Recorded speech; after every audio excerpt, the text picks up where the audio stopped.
have all been shed now. We said our last goodbye.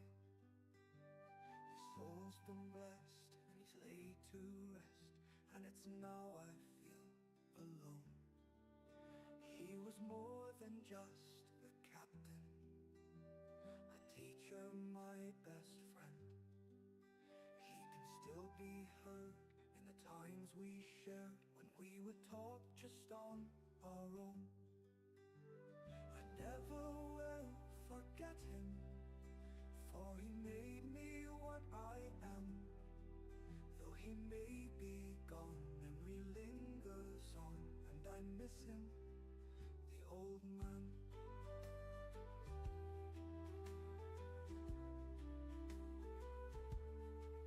As a midshipman, he'd take me under wing,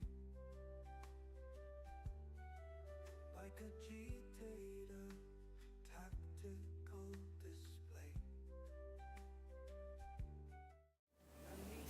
Alright. Should be live. Camera looks a little out of whack. Check, check. Mic's going. It's good.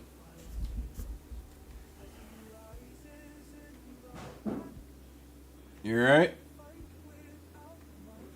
Hello, hello. Alright, camera. Hey guys, alright, Dog Lord. Just had a strangely disappointing pizza experience for dinner. Which is not normal.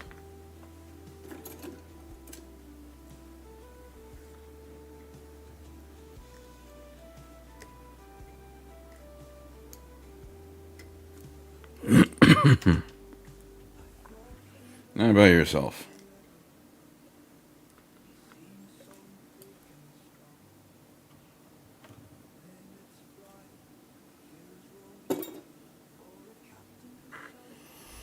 Alright, so back at it. I'm going to be touching up trim. I think the second coat of the green came out looking good on these, which I'm pleased. I told myself to get a ton of painting done. Recure a ton. It's fair. I had plenty of days like that. I think that green trim turned out pretty good, so. And green, so I'm going to do.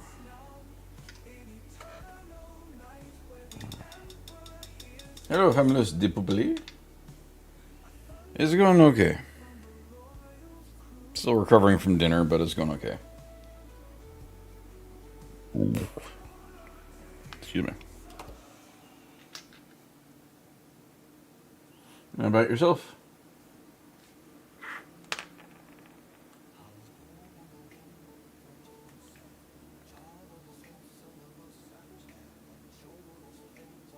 Demon Slayer. Speed paint markers. I have seen those. I've yet to try them.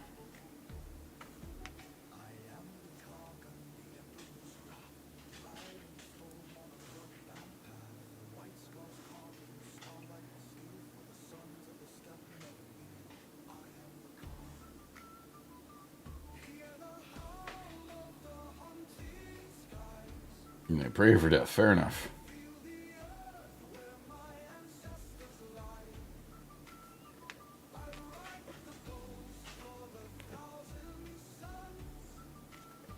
I think Lula needs to go out. She's acting uncomfortable. Now she's on the couch. She's been like bouncing between the couch and the cushion.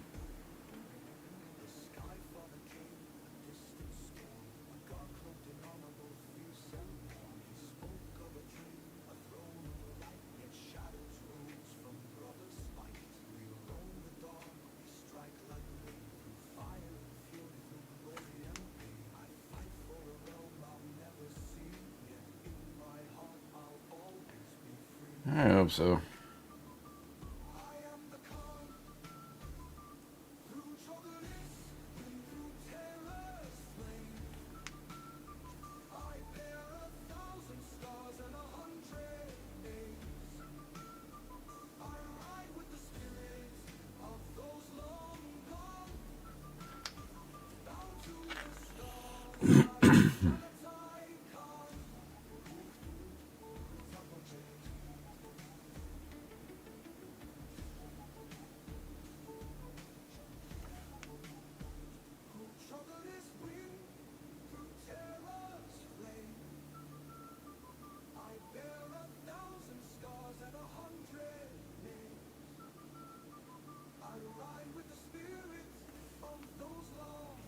Hopefully it's just gas.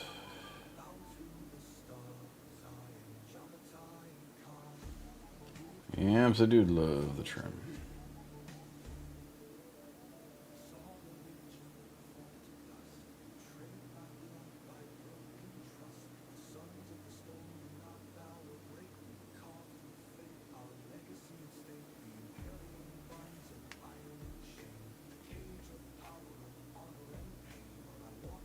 Trim touch-up work now. So I did the second coat of the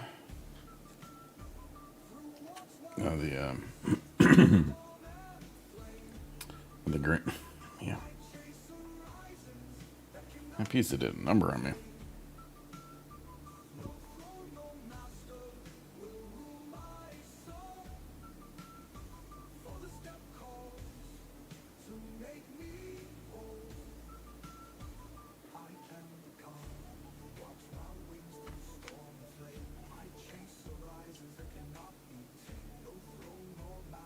Howdy, Nightshade.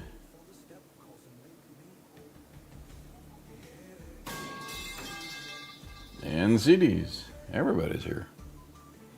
Thank you for the coin.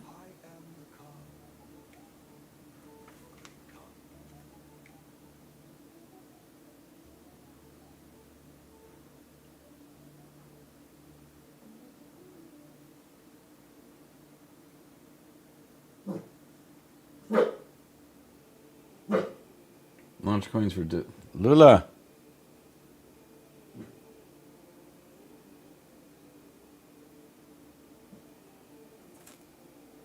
Lots of Borfin. She's on the couch, or else I'd hit the button for you. So, but you can't even see her. She's over there. I use the coins for all kinds of crap. Objectives, Battle Shock, you know, whatever fits the bill. Whatever you need a marker for.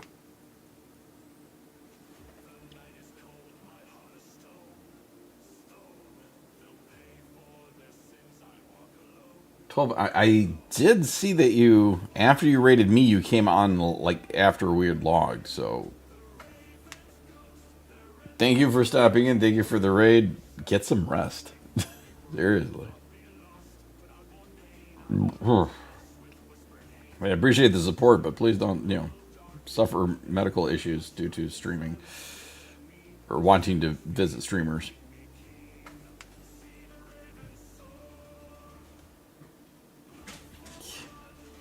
Oh, God.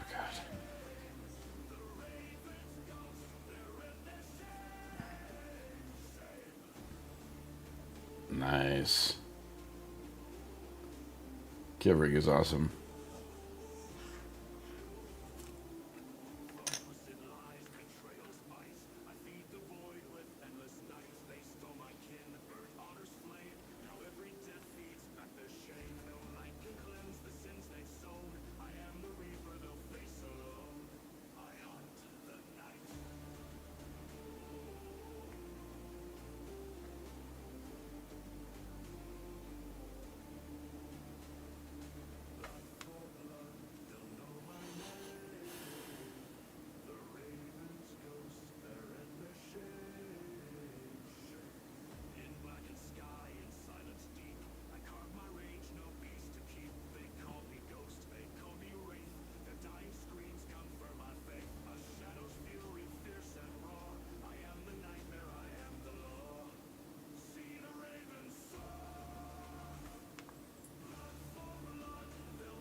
Was there a reason for it?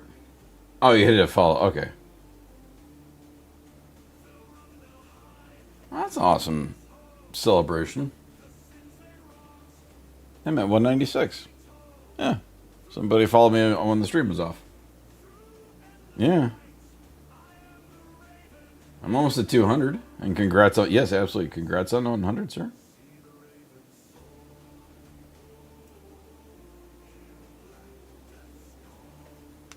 I don't know what I would do for 200.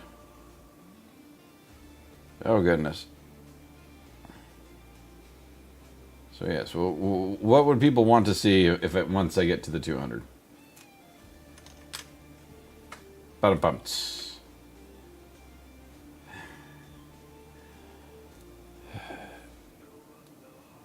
If you can get my wife to agree to that one, CDs, and I don't know how long it takes Forge World to ship, so.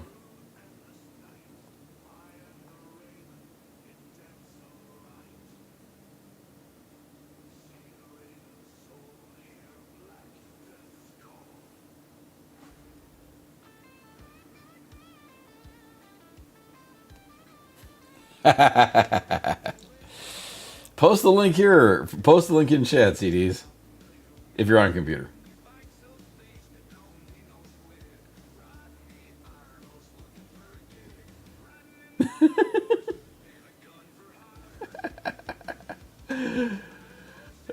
What's your thoughts, Demon Doggo Lord? I almost said Demon Lord. No. Please post the link. Yes. She seemed interested.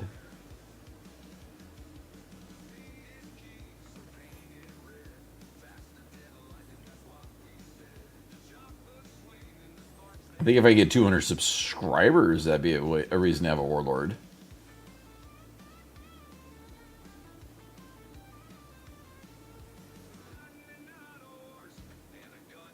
Now's the chance.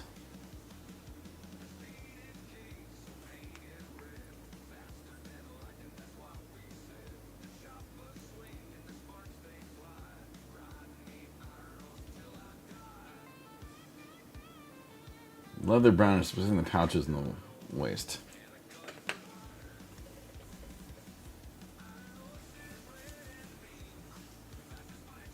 Eight-hour stream?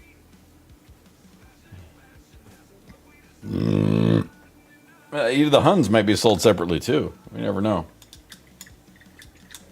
I would say Doggo Lord. I think just keep pushing on the detail. That's would be the one way. And adding leather pouches definitely could be a detail to add in.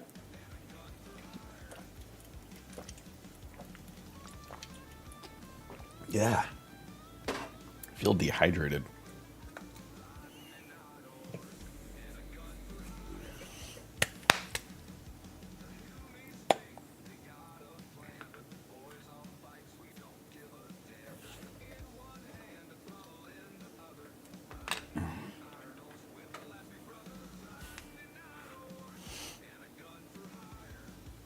All right, but anyway, so we heard it here, folks. At 200 subs, I will get a Warlord Titan.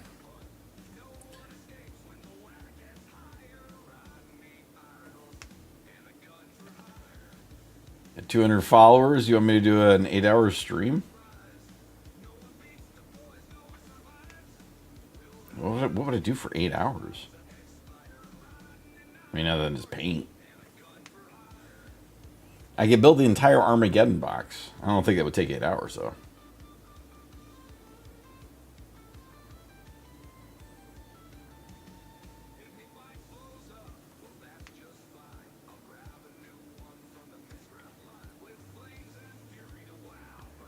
So other than Warlord Titans, what are we thinking for 200 followers?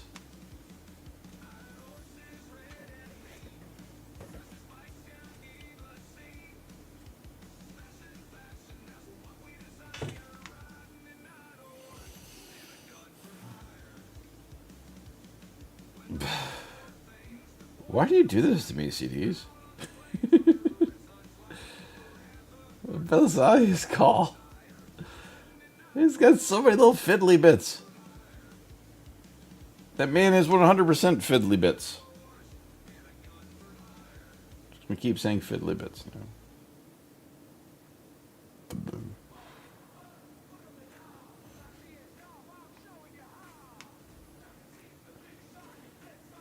Nope. Hard pass in the Helldrake.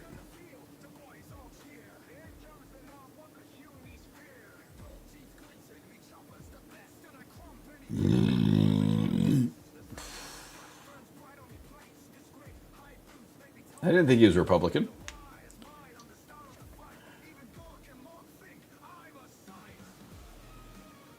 Morkanat. See, Morkanat I could use.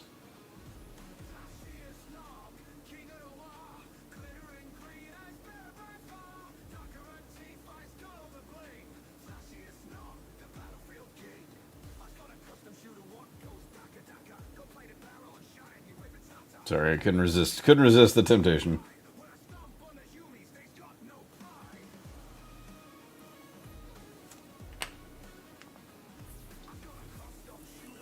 Could do a So pictures of the Night Lord's Heldrake. Oh goodness. Yeah, no, hard pass there. Famulus Dupupiles. What the? What the? Oh. Ink pulled.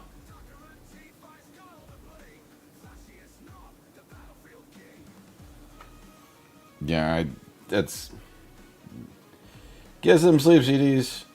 Thank you for stopping by, and congratulations on your follower goal.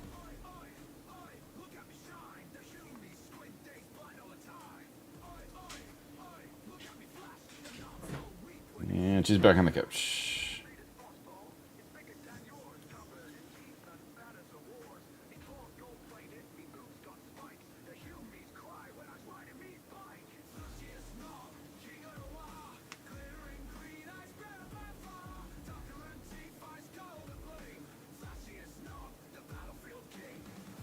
Stormraven is cool.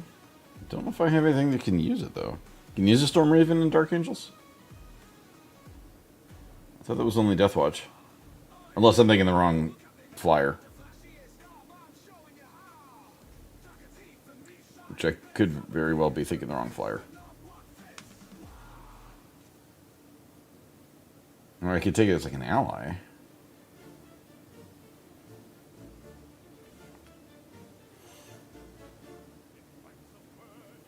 I mean, so if I could say I will be picking up another, I'll be picking up my Exodite box set kill team next week.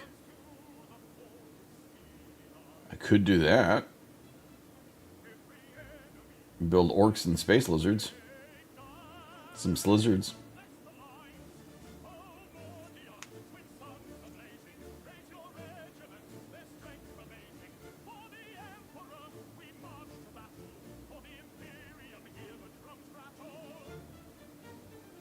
I don't know if it would be, again, I don't know if that would be 8 hours. But if I were to, maybe says against Stormraven. Yeah, bathroom breaks and all. It's not going to take me that long to build them. Oh, God. Excuse me.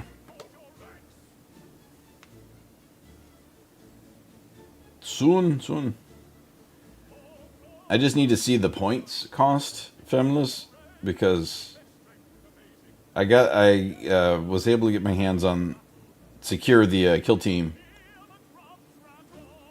because I could use the Beast Naga boys for the orcs that we're going to work on for Armageddon, and then I was working on lists for my Harlequins, and I want to do lizards and space clowns, so it'll be Harlequins, and then depending on the points, hopefully 2 units of Exodites, where I can do the field the full 6, and have the leader and have the support. So it'll be 8 Exodites strong, and then maybe a couple of the lone ops, because the Exodite sniper is lone operative. So you could have them on the side with it, but I need to see what the points are going to be. Scalper's got to the new Necron book. Already? It's in stores. I could have bought it today. If that's the one that I saw. Circus does need animals. That is a brilliant way of putting it. Did you see the Demon Slayer? Did you see the cover for the new Bjorn Collector's Edition book?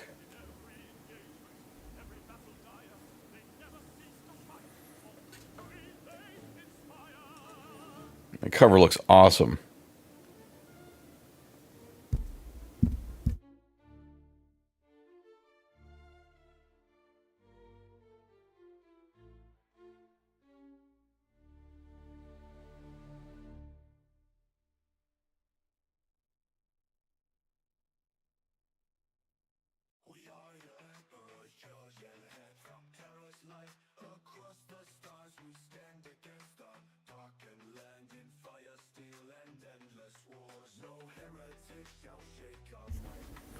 Yeah, they showed off the cover for the new Bjorn book today, and it looks awesome.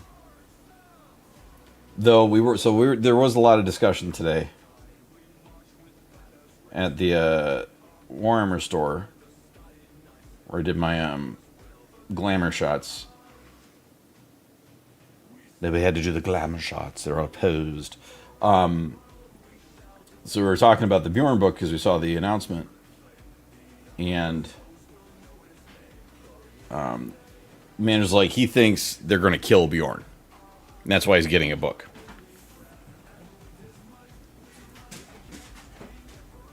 Thank you.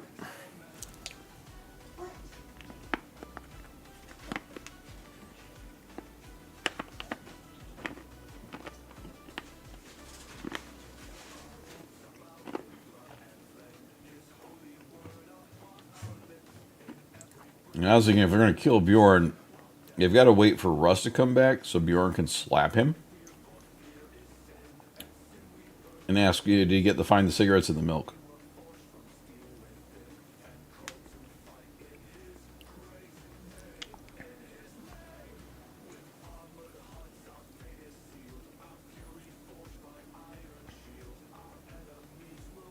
And then while we were talking, we went off on a tangent.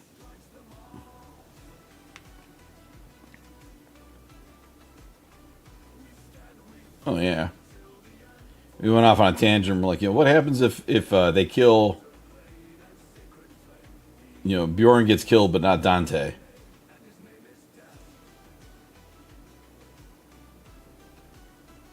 And then we're like, yeah, Dante'd be pissed if he didn't die. And then someone's like, oh, they could just put him in a dreadnought. I'm like, if Dante woke up in a dreadnought after receiving an injury, he is going to become a Hellbert. He's just going to go batshit and just start murdering everything.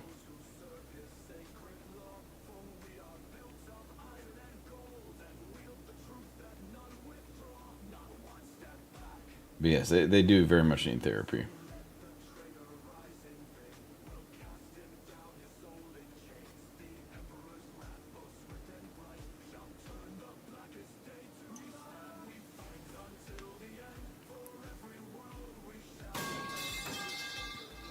Hey, Sanders. I hope today's a less busy day for you, Sanders. And thank you for clanging it up.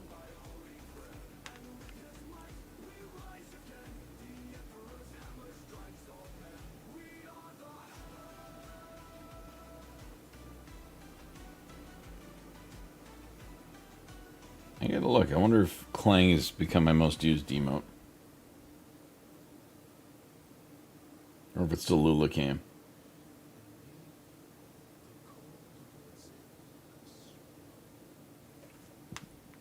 Warhammer 40k could be called Daddy Issues the game.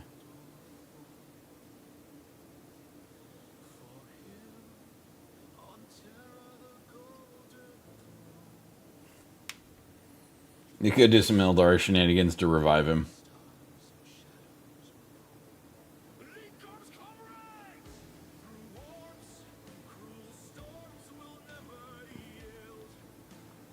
I still think, though, if it would be the Dreadnought thing, and it would just be hilarious because he should just be fully justified in just going on an endless rage. They just leave him on a planet somewhere full of chaos, and just we'll check back in a few hundred years.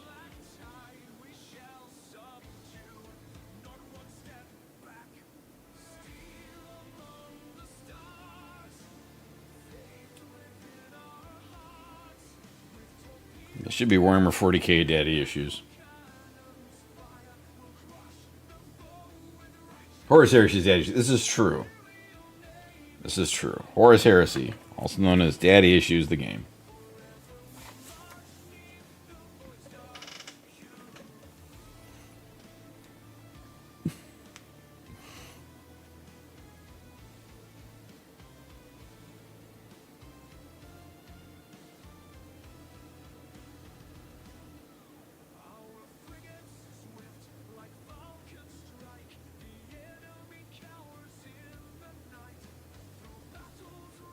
Dante as a raging dreadnought would be, freaking Korn would come by and be like, let's come back later. See him on the planet, just be like, Nurgle, that's all you.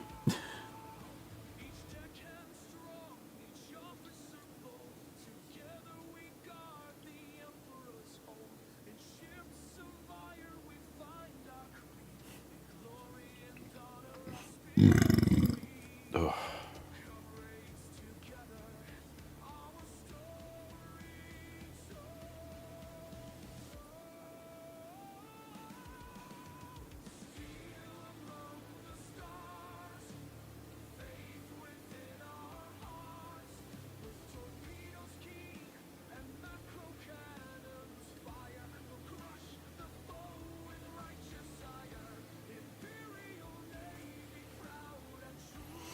Or maybe that's what it is. Dante becomes a dreadnought, goes on such an extreme rampage that he rips a hole in space-time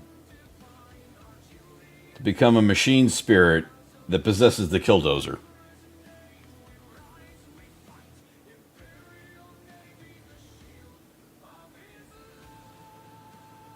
Thank you for coming to my TED Talk.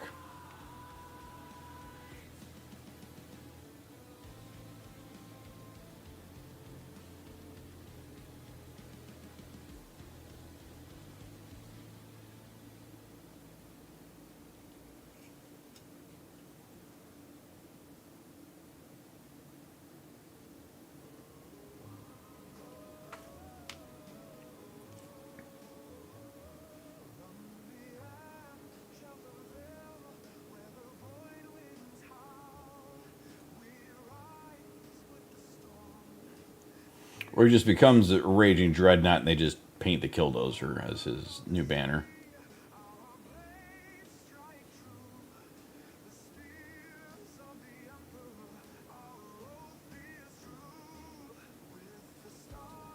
Machine spirit of such extreme rage.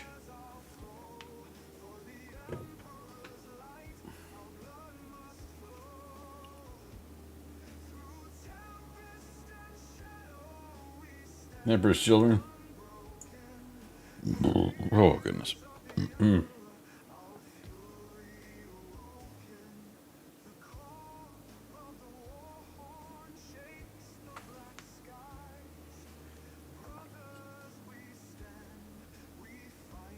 Fulgrim just upset that he wasn't as pretty as Sanguinius.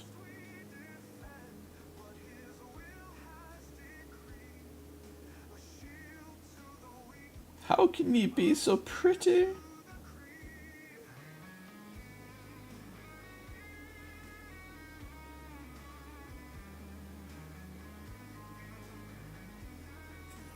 Alright, trim touching up.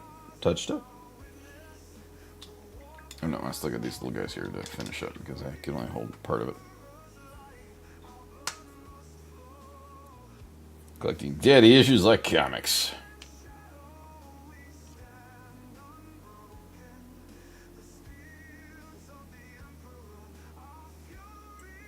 Daddy issues. That was an appropriate typo, actually. Sad daddy issues. I got saddy issues.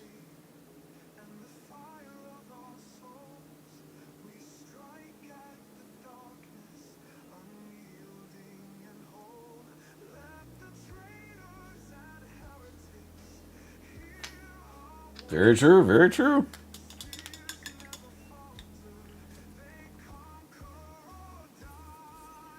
This is a very enjoyable conversation.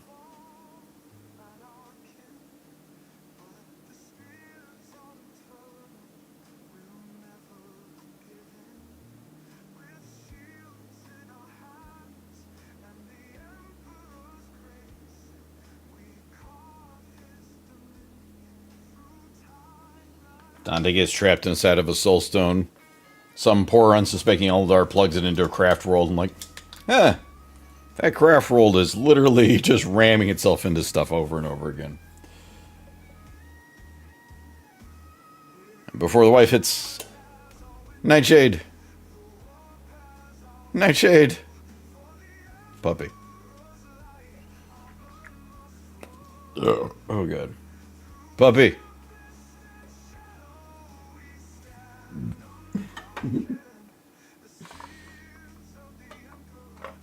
Puppers.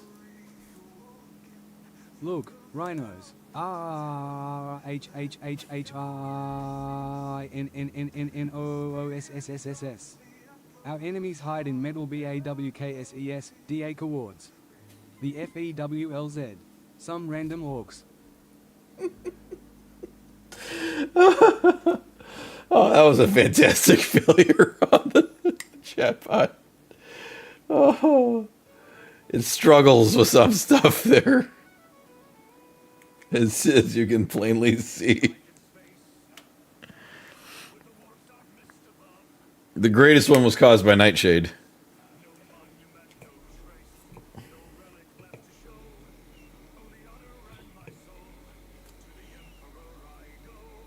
Swigman can't speak orc. No.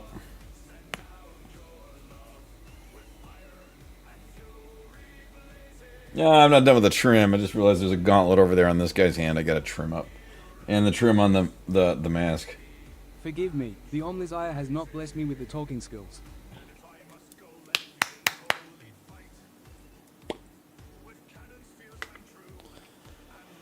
Bring that back out since I'm not done with that.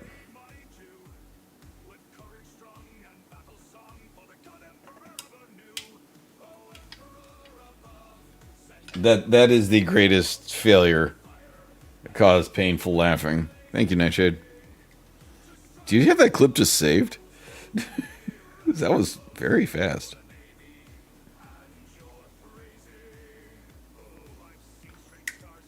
It's worth it. It is very much worth it to have that saved. This feels.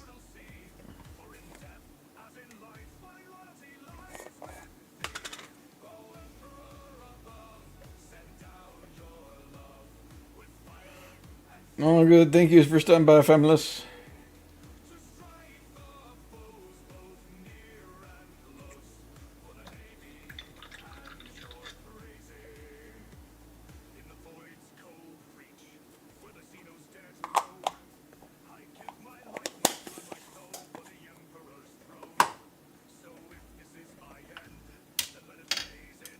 Okay, so now.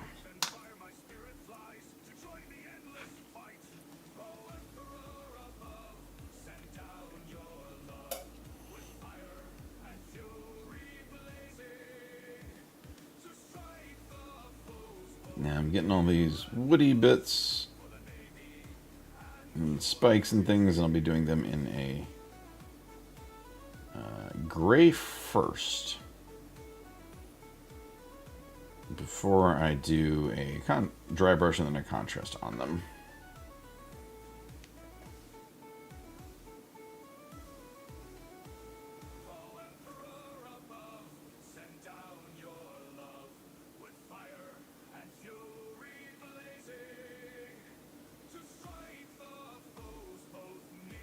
Same thing as I will be doing this with all the spiky bits too. I have on here. Well, both letters I'll just be doing it. The red I have is a base corn red, and it's a very good. Which one? It seems that they wrote the second half of the second season of Avatar live action show with AI. Rubber dub dub sub to the dub in a tub. I did that one reasonably well.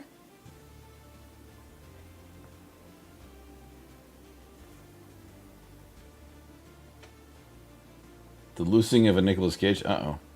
I did not hear about that one.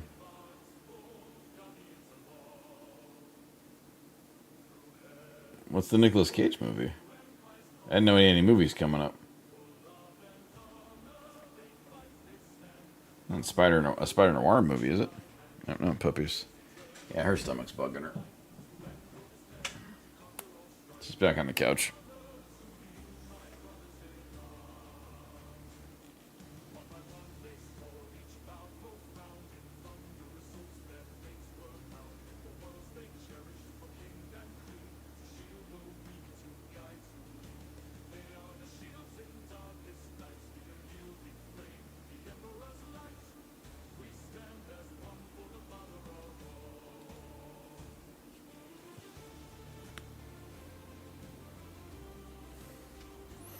What was the movie? Because I didn't know.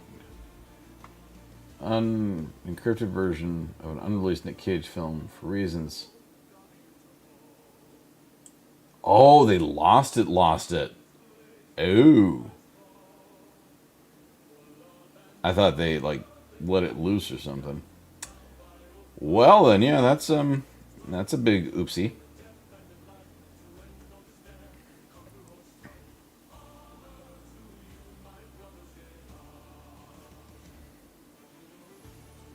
Who was playing Clash of Clans instead of fucking doing something else?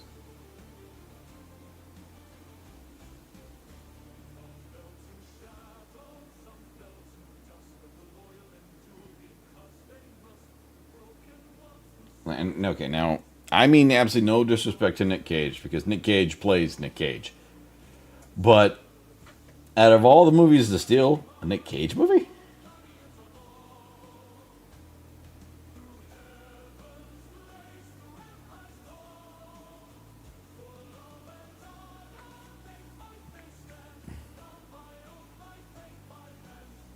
Exactly. Like, he just plays himself. And I give huge respect to that, because he plays himself and he enjoys it.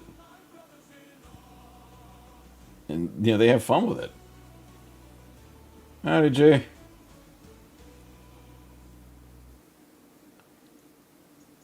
Did Nightshade kill everybody?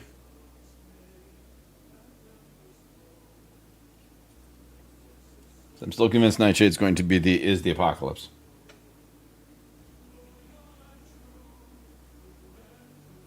Not yet. Okay, I got it, Nightshade. I got it. Not yet. We're keeping you under wraps.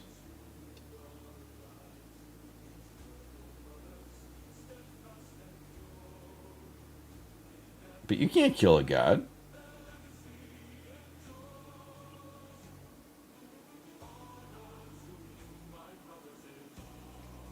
He tried to kill you. Uh-oh. Aye, now. No killing the multiplanar beings.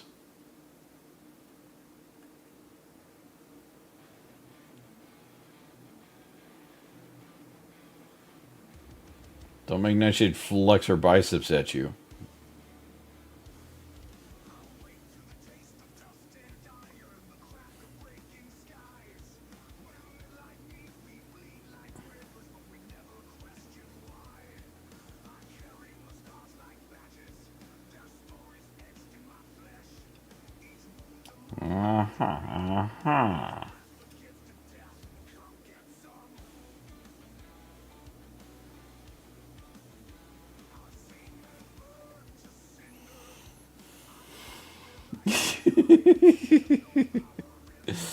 I think we need popcorn.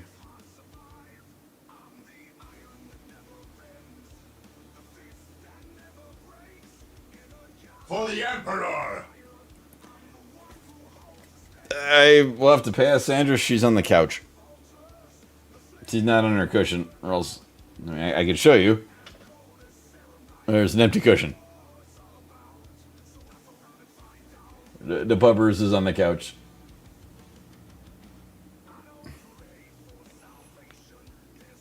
We think her stomach's a little upset.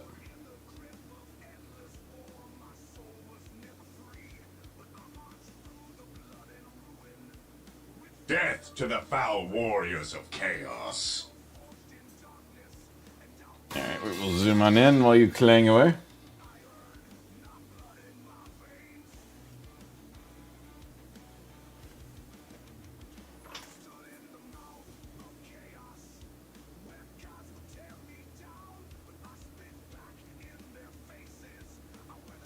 Trimble's got camel cloaks.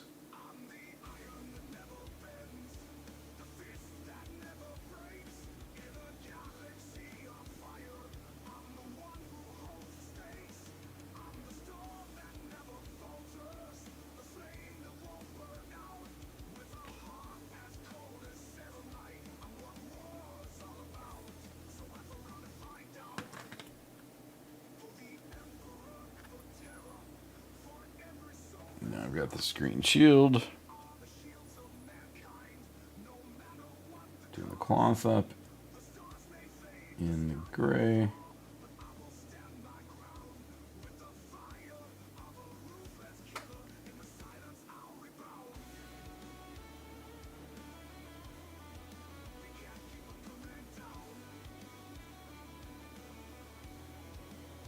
Aerodyne, is that Nightshade's race?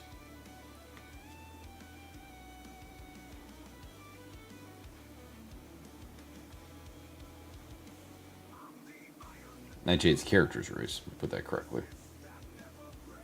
Maybe Nightshade is a multiplanar being.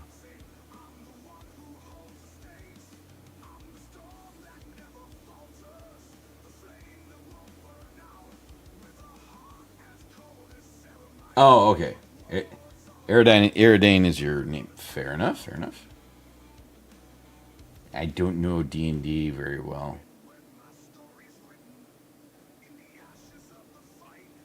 I think that might be a race.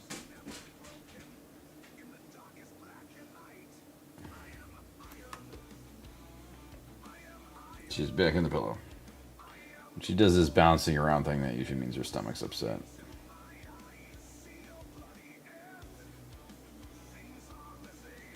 I think I've only ever played one session of D&D.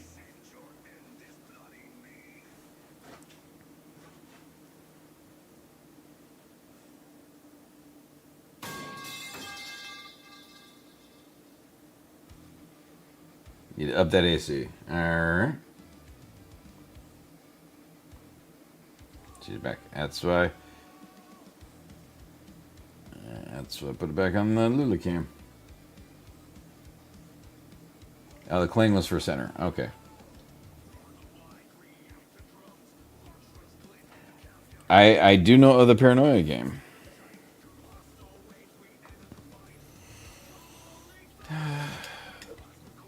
Paranoia's, if I remember correctly, Paranoia is one where you can only see certain colors depending on what level you are.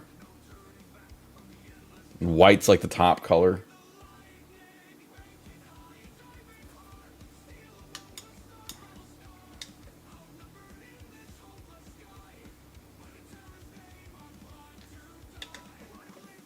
Clean this up a little bit real quick. Put that in there.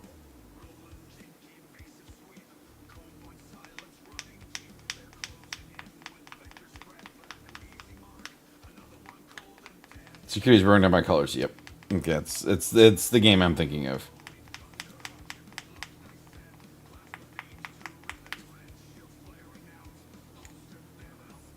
If you see the wrong color, like, so one of the folks that was in the gaming group I used to be, you know, my friends that I used to game with a bit,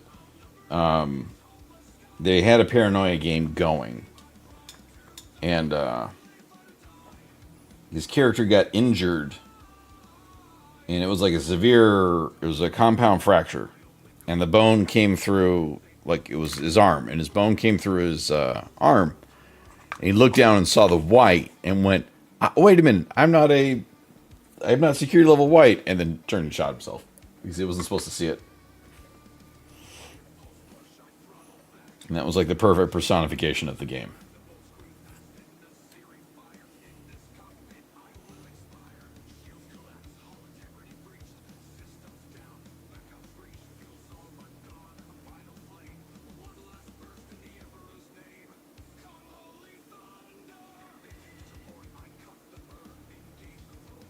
You get in trouble in Paranoia. You're not like the security levels by color. So security level white was like the highest.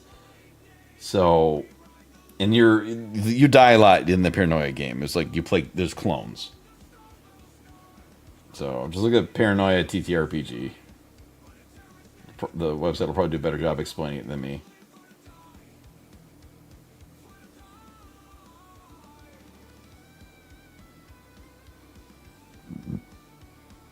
It's just a goofy, silly game.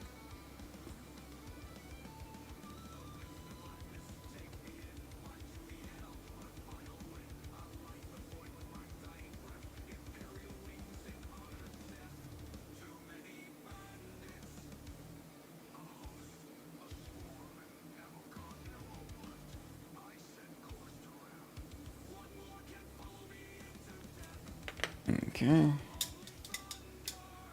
Got the grays down. And despite what I had hoped and dreamed of and desperately wanted, I am not done with the trim. Because little sleepy boy here has got lots of trim on him that I needed to attack next. So, yeah, that's a good way of describing it.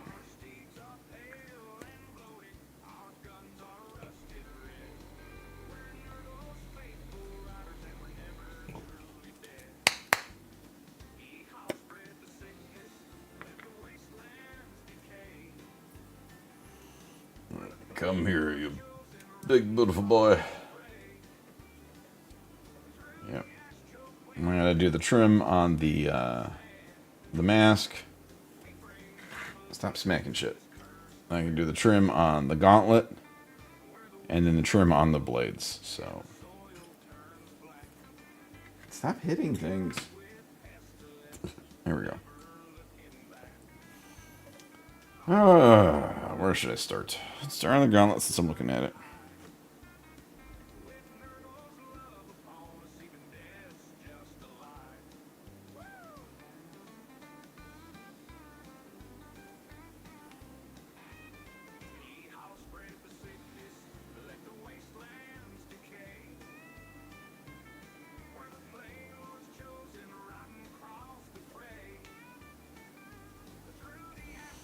All right, so how about this for? Let me back this up because he's too big. For a 200 follower stream, if I get to 200 followers, or not if, when, I'll put it as a when, because it's only 4 away. When I get to 200 followers, I will do an 8-hour stream of assembly. I'll do the Armageddon box set right there, and I'll pick up the Exodite box, and we'll do the Armageddon and Exodite box building stream, and then potentially into painting.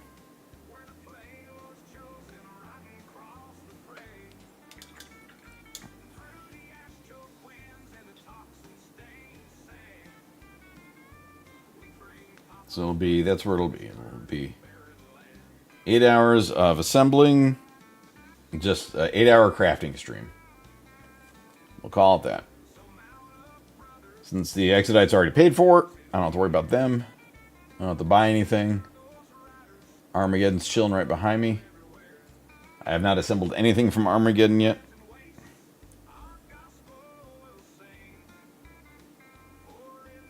So, if you all want to see me struggle bus through 8 hours of madness, and watch me absolutely descend into madness, because it will just happen there.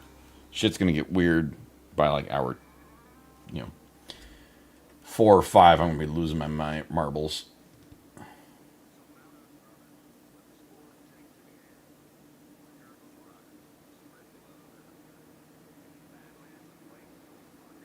We'll order some food.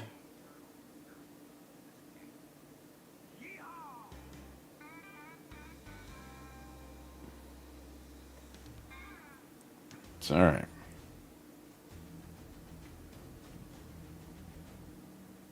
You'll be there to support that one, hun? 'Cause I'm gonna need help with that.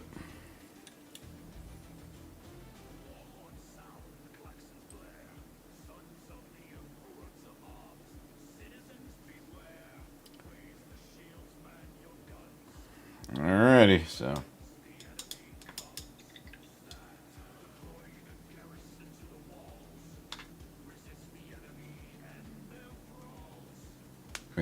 Wait, let me finish this up real quick and maybe read that proper. For 500, we'll do the same, but removes all the bits from sprues prior to me starting.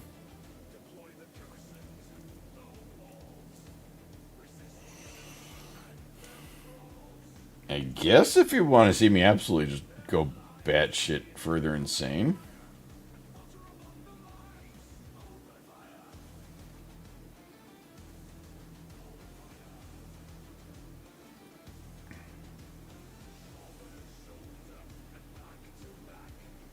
It's push fit.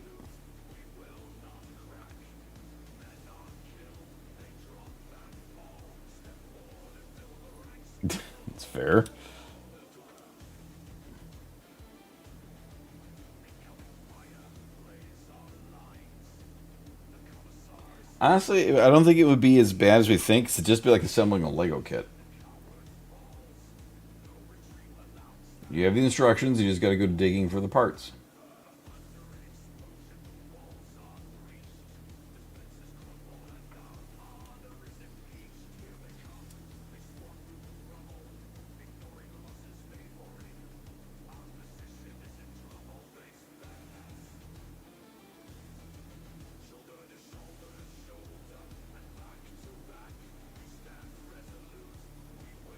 Exactly. You know, the OG piece, kits where it was metal, you had to figure that shit out.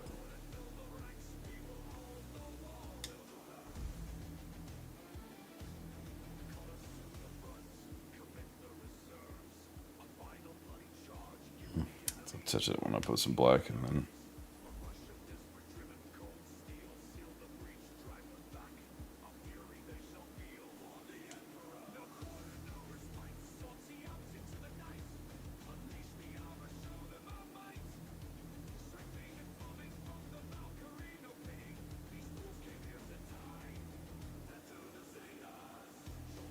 Also see if I can get Eli to assist with that. I'm not sure when it was. If sometime between 4th and 10th, so in that time frame.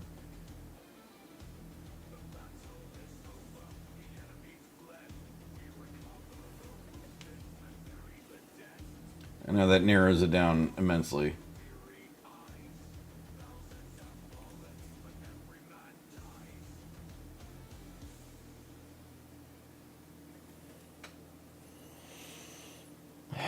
Well, okay, if you see this big green cardboard box here, that is the limited edition plasma ammo cartridge thing. I have some unopened Warhammer Fantasy kits in there. So I absolutely could open that and we can open that and confirm it.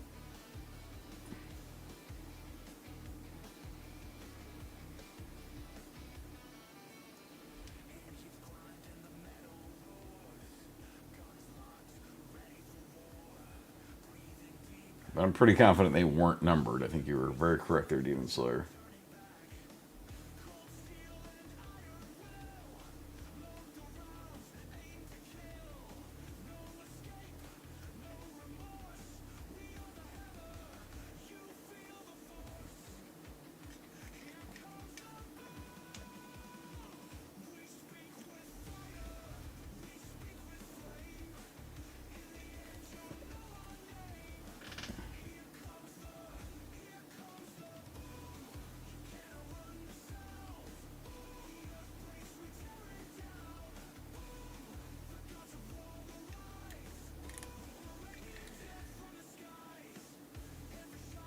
Vaguely remember. I don't know how much of it was they were well organized, as there were just less parts.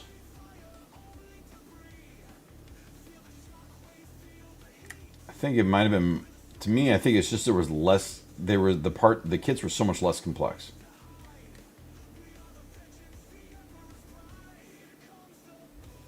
Because I know,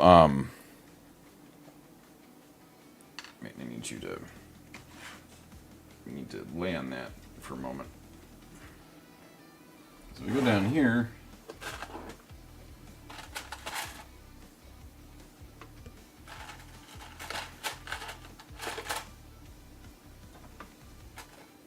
Like, here's a Harlequin metal.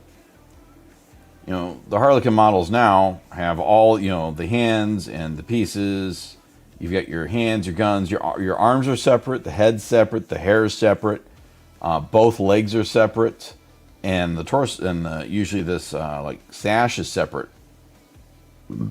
But the Harlequin metal kit was literally 2 pieces. You had a handful of different legs and a handful of different torsos. And I'm like, oh, okay, he's assembled. Whereas this pain in the ass That was separate. That was separate. That's separate. That's separate. This arm, that's separate. So I think that's what it was. It was just literally there was just less complex. So I've got a handful of metal Harlequins. You know, I want the one with the blade instead of the Harlequin's kiss. Okay, there's the blade torso with the Harlequin kiss. The complex one was the Troop Master, and that's just because I don't have that one.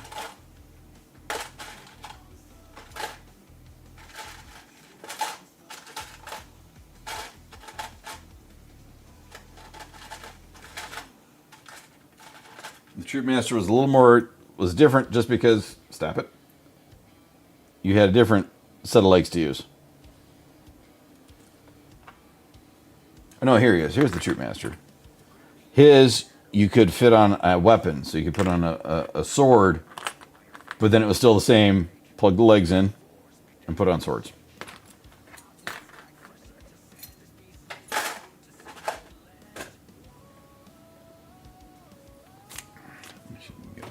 So, I think it's might have been, yeah, the skeletons were not many pieces either.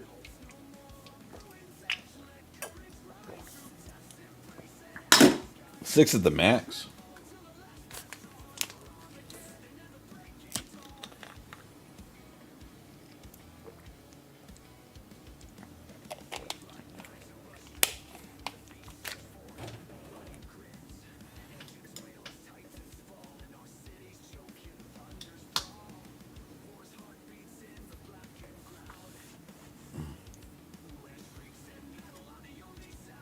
Alright, so back on to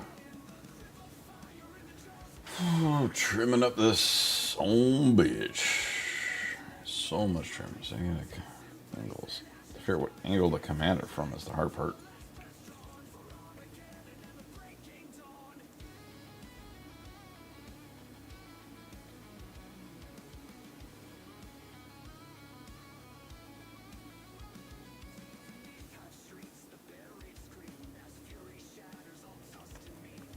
It's the gauntlet trimmed. Well, first round of trimming. Invariably, there will be touch-ups and repairs on the trim because I will mess it up. Always have, always will. So I do it this way. Howdy, Howlers. Nighty boy is looking... Nightly boy is looking pretty nutty. How you doing this evening? And she's back on the couch. Or no? I don't know where the dog went.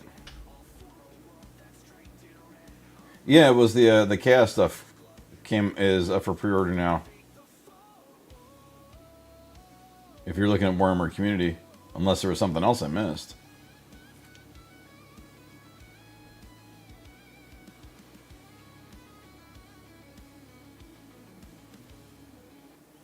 Yeah, it was, so that's next week is all the Old World. That's Chaos Sorcerer Lord, or the Chaos Lord on the dragon. That model looks awesome.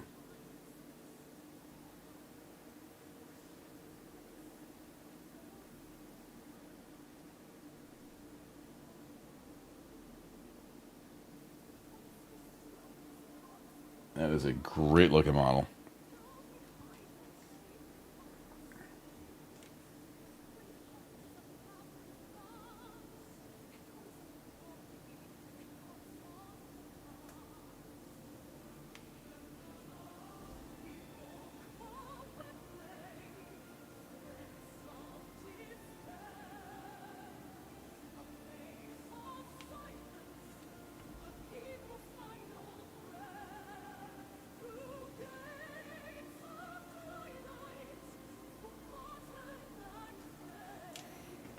Plans to get certain Garden Christmas.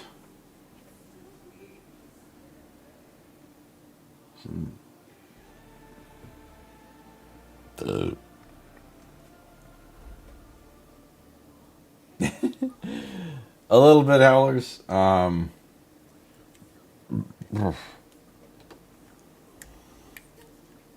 'Cause I work on these off stream, so that's where on the Blue Sky, if you want to see it, which and I remember you saying you followed. When I do the hobby streak, I did finish the assembly and do the priming. So we're in. This is day two of painting on stream. So,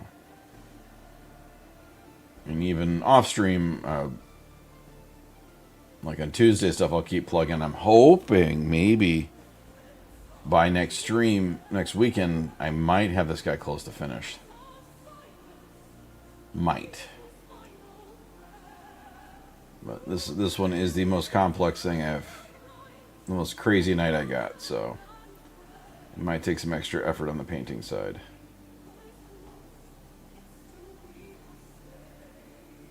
We'll see. And I was doing all the chaosy trim.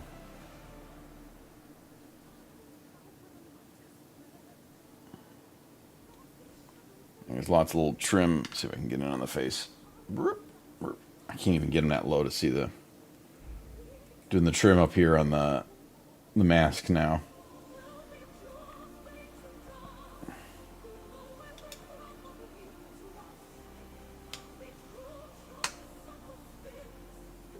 I can't do the brush licky thing. I saw that today and it was driving me nuts.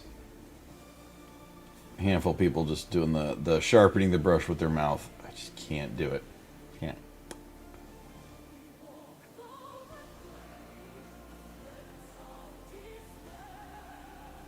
$39K Russes. The OG Russes. 3-stream streak. Nice. Appreciate it, Howlers. 30K. I thought you were going to fielding like that many Russes.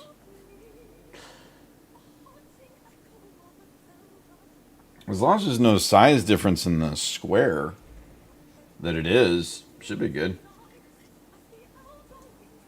Yes, I did say something about sharpening brushes.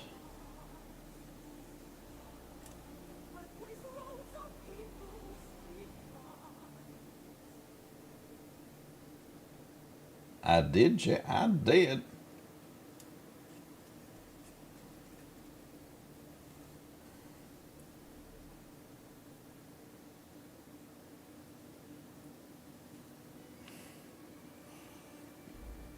Just ignore the peanut gallery there for a minute.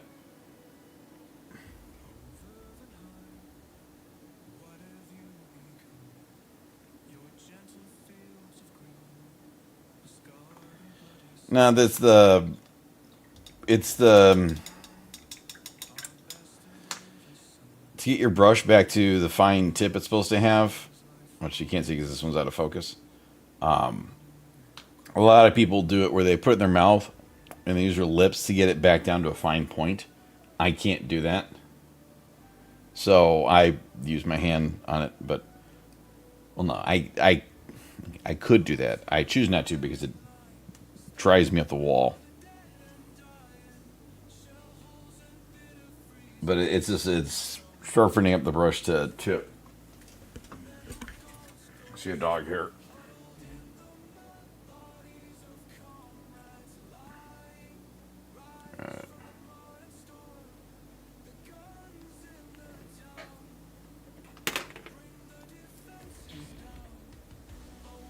She's absolutely abusing the trust.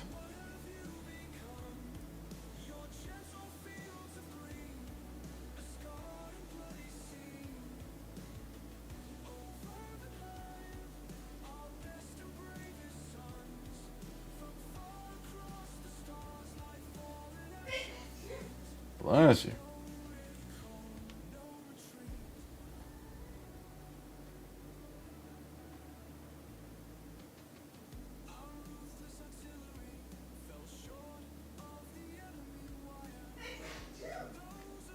I'd be, bless you.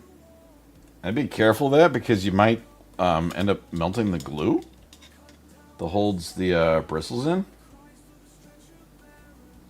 I mean, if you really want to get them clean, just use like the cleaning stuffs.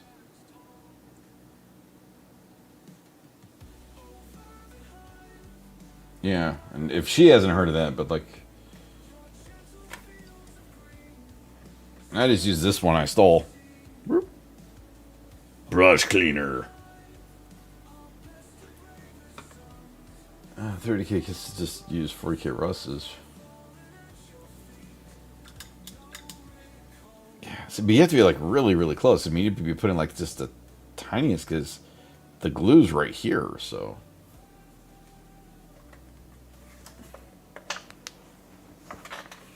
That's fair. I did see an ultrasonic cleaner for brushes that I thought about. Or it's just like, it's like those ultrasonic jewelry cleaners, but just small. I could like put it here and just and let it do its thingy. We're sharpening our brushes, Doggo Lord. We're going through the process of that. I will not use my lips and do that crazy shit that those people did. God damn, stomach.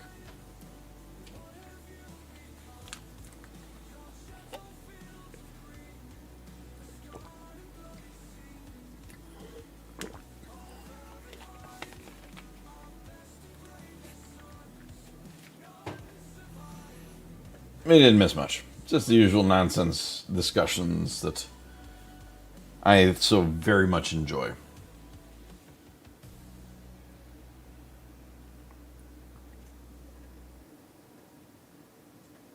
Are you talking trade secrets in chat there, Nightshade?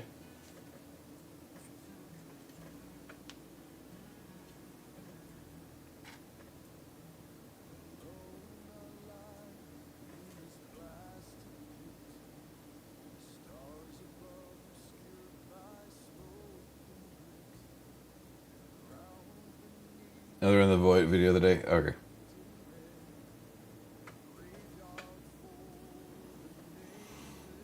You secret.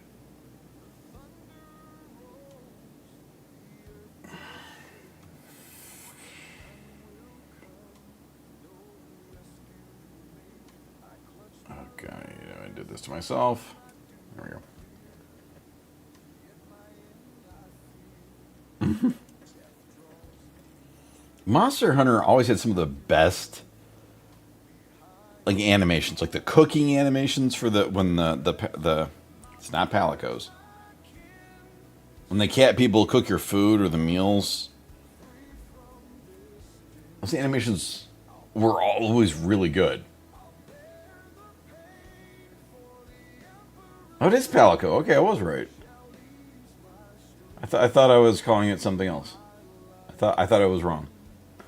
So yeah, when the palicos were the doggos are called fartmongers because that's what's going on right there. You tell me upset.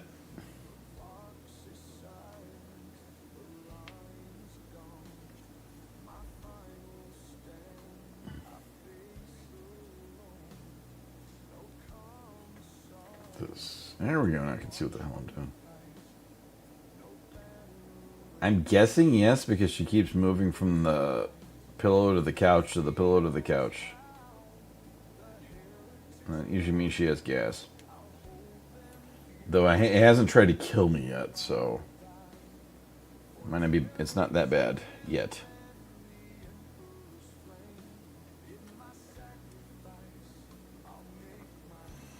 All right, so we got. I think I've got all the trim. Most of the trim. There's a other bit of trim here that I want to do different colors, so you can lay down for now. No, what are you doing? What's going on here? Why are we fighting? Lay down. What's going on? Why are you? Oh, I don't want that like that. There we go. That's just fun. I had to find the right spot to balance it. So yeah, I want to do. I think it's Screaming Bell is great. That's more bronzish. Computer? You know, I haven't used Ganas in ages. I'm telling the knight to lay down. Lula already laid down. This is fair. Porque no los dos? I stumble on that. I don't know why. Like my brain just stops, goes in this weird thing. Fluffy kitty. You can see over here, I have the fun screens of dogs.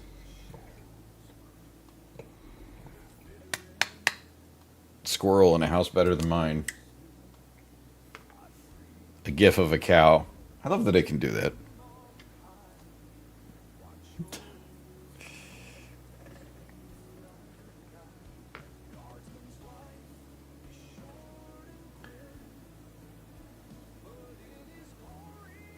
It is frivolous. It is so...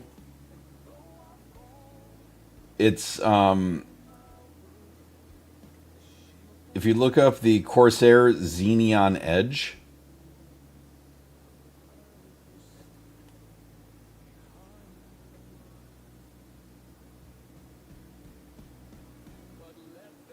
that's what that is. There's actually, you can't see it because the stuff's covering, but it is a, from here to here is like a 14-inch very narrow screen. I have it vertical, but it's the Xeneon Edge, and it's a touch screen. So that's where I can do things like there's buttons up here that I can hit and do fun stuffs. But it has these different widgets. And one of the widgets I have set to pick certain subreddits. Right now it's running iBleach.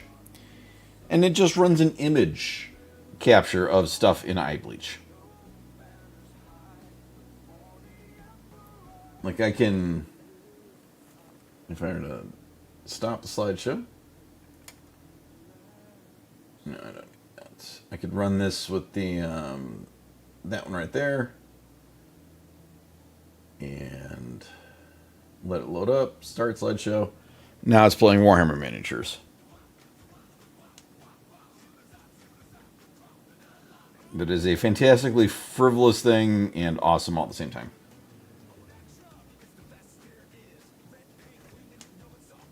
But if you're, honestly, it is good for streaming stuff.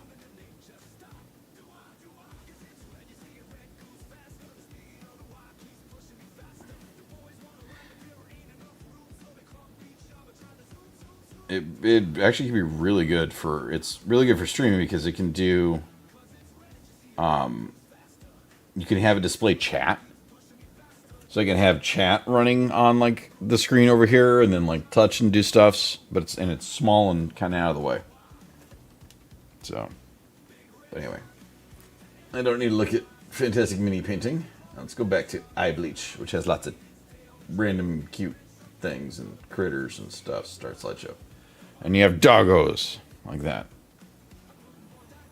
So there's my advertisement for Corsair. Sponsor me. You motherfuckers have so much of my money.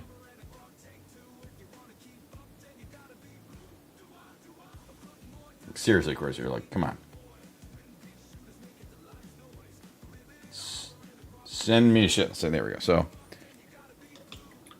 I did for the trim on this because this is the Traitor Legion shin plate, which has the Eye of Horus. So I did it in the Tor stuff. You might be a doggo lord if you're a doggo, or if you are a doggo. Like there's a, well, you can't see it. Well, Corsair might, because they did make, I think it's MSI. Corsair has a lot of our money because you have 64 gigs of their RAM in your computer. And that was one of the big expensive things on your computer.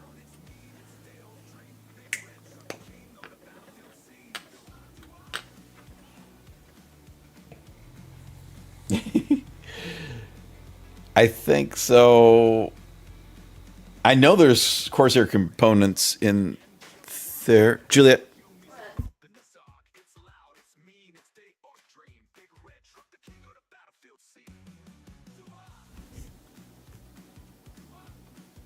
You're not talking about you? Well, I'm talking about you. I love talking about you.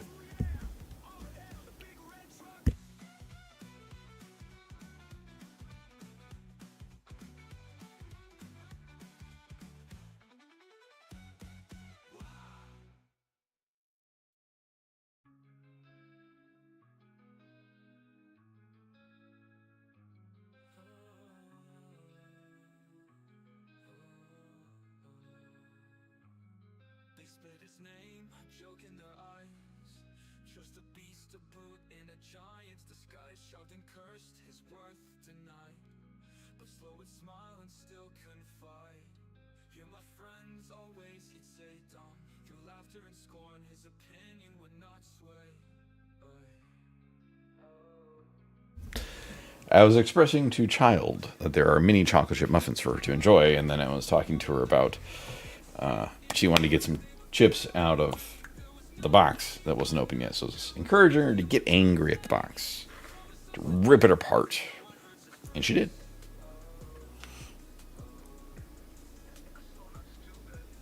The scanners indicate we are outnumbered roughly 10,000 to 1. Excellent. It means we can fire in any direction without aiming. That is a very true statement.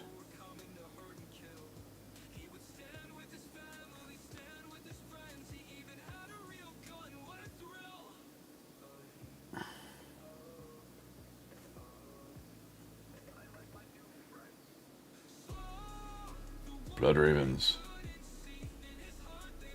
Fair enough. I did not know that.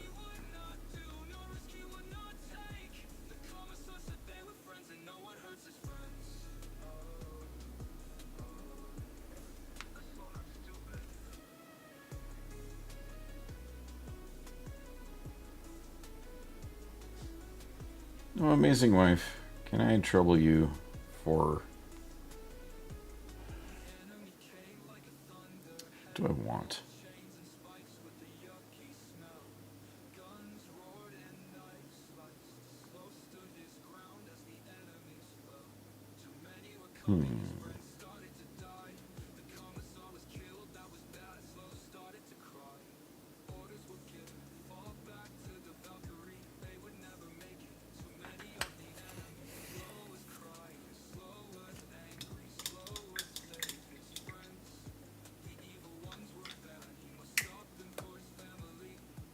If you consider the size of the universe, the number of galaxies in it, the number of stars in the galaxies, how big our world is and how small we're in it.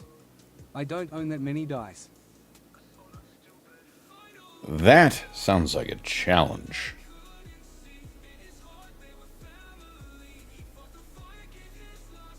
I have a reasonable amount of dice. I have a former coworker. He was a bit of a friend when we were at the game at AEG, who has the largest collection of Chessex dice I've ever seen. To the point where he has like a calyx like this, but it's almost an entire wall, and he has, like, he was posting for a while. I think he's got like a couple thousand sets of dice, of the Chessex dice. Because he was getting just all the different colors and patterns and stuff. I don't have that many. I am debating picking up some Auspex Tactics dice just because I like the guy and I want to support him. Pardon. I do have Play on Tabletop dice. I've got the Chaos Knight dice. I've got a box over there that I've had for way too damn long. This is true, but he likes picking them up at cons. Like he's at Gen Con right now.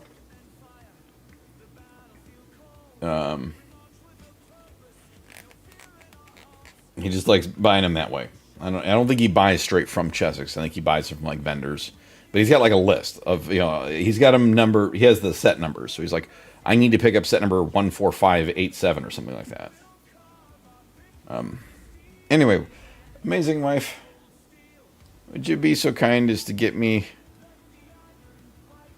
a glass of the RL Seals rum, please?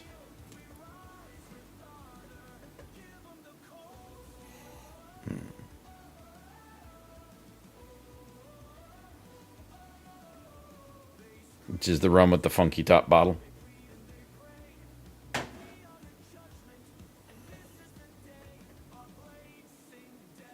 No, that's not the. That's the.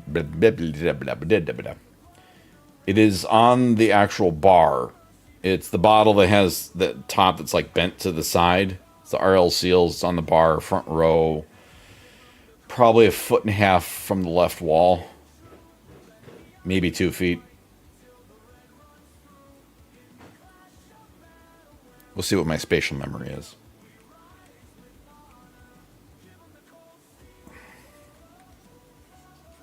But yeah, it's.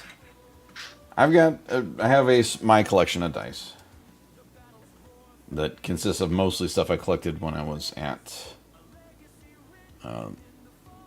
practically living at the game store. I gotta look at this guy's sword. Okay, I went back to did that.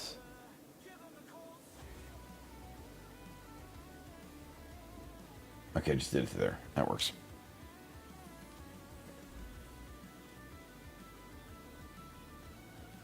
Like the reason I have the biggest reason I have D20s is because of Chronopia and Warzone, those games. I had for a while I had a bag of 1,000 D10s,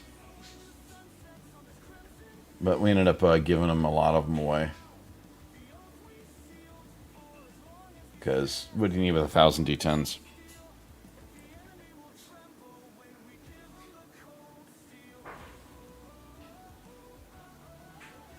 And the reason it was D10s was the game we were working on, Clan War, used all D10s.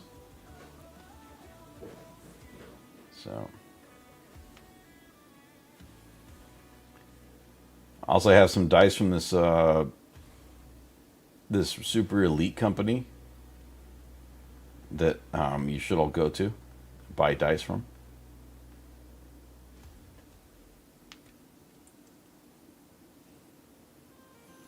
Jay, can you put a link in chat?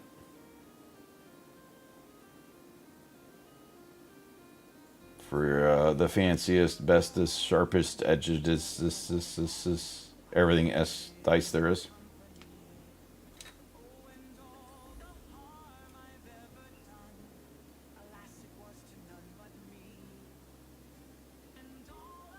That one right there. If anyone's watching, buy dice from them. You have no excuse not to. I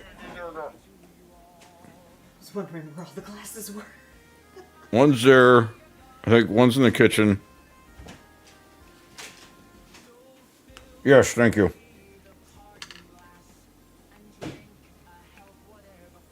So, and you should all sip, read, and repeat. Cheers to you all. They are very nice people. Minerva has a unique set of their dice. That was a fantastic fucking thing.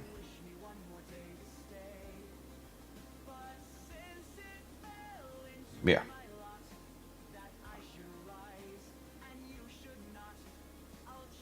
Here's a question for you, Jay. Do you know if they have any plans to do sets of singular dice?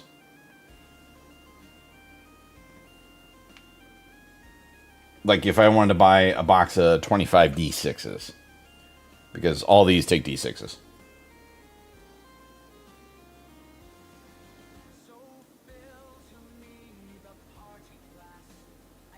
I don't know how they're molding, if that would be like worthwhile or not.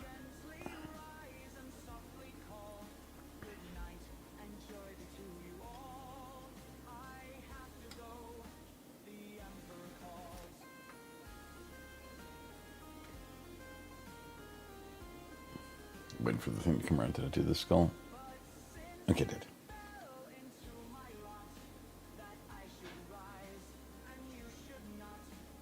Because if they were to do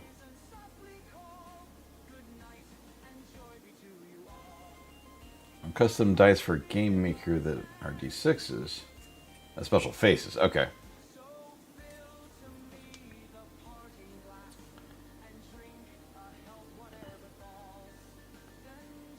Can need to message them to ask if they can. Those have special faces. Fair enough. Fair enough. 'Cause I imagine if you're like molding is set up to do one standard dice set, you know, the like 4, 8, 10, 12, 6s, things like that. Doing just one, a specific one, would probably be like wasteful, I would think. That too. Like I wouldn't want it to be.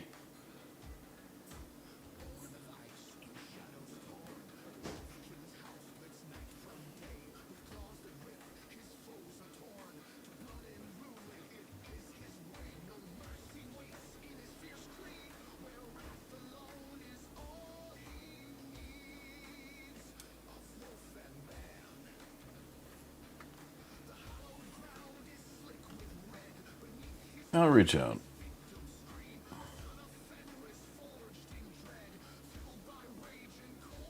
So I could see getting some fun.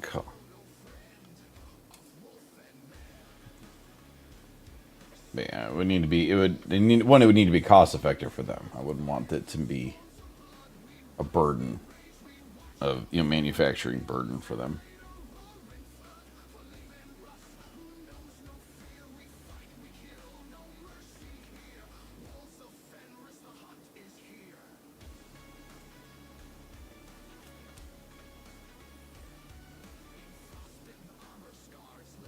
So much trim. I probably could save this until the end, but Polyhedral, thank you. I was trying to think of the name.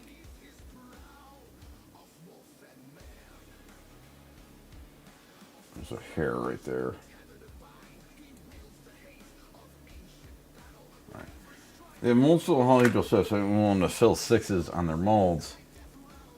That's what I was thinking, because I could see the molds being for the whole set, and to be just 6s would be like just one type might not be the best, and like it might be wasteful too. I have no idea their manufacturing process, so I wouldn't want to cause any waste.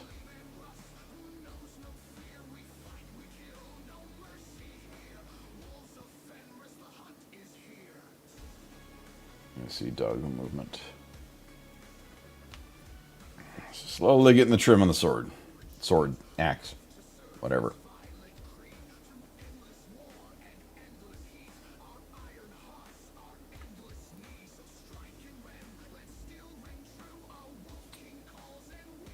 We did have a fun.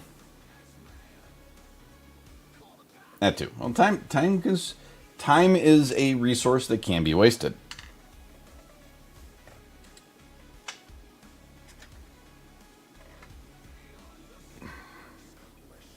Time is probably the most expensive resource to be wasted. Out of Jersey. Cheers.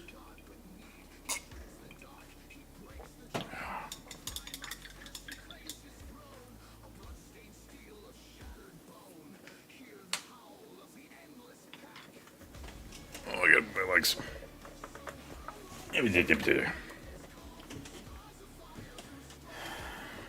That's something that people don't seem to grasp sometimes. Oh man, next I just realized. Oh, good lord. Stomach's feeling a bit better now.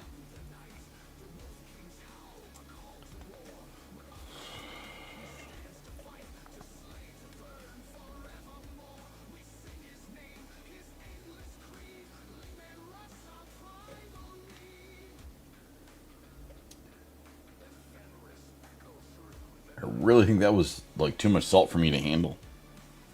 That was weird.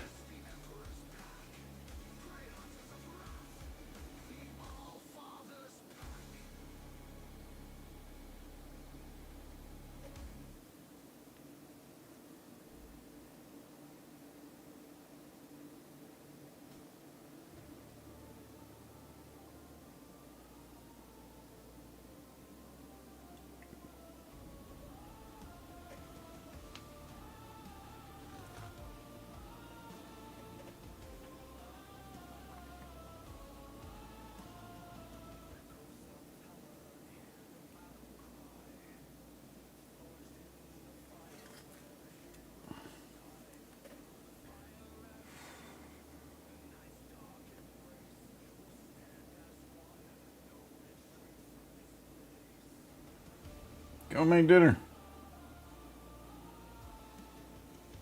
Thank you, Jay. I appreciate you hanging out pre-dinner. As to you, sir.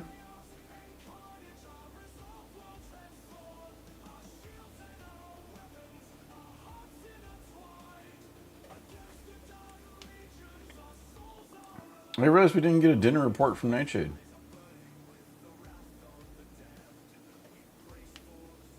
One of our regular things was what?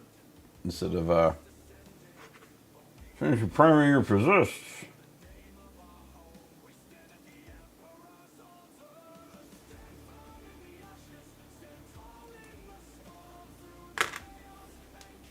Instead of what would Jesus do, it's what did Nightshade have for dinner?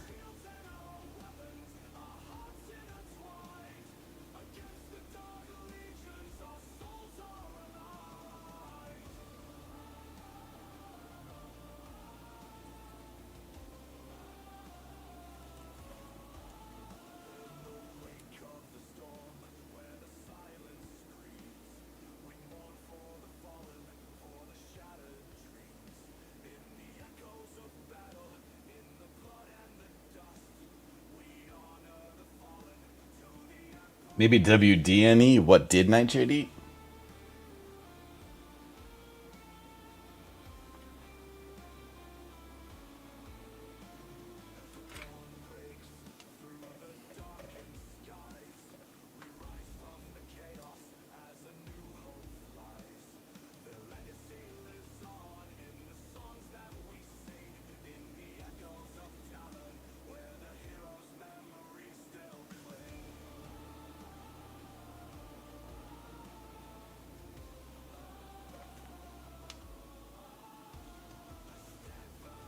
WDNE, wouldn't he?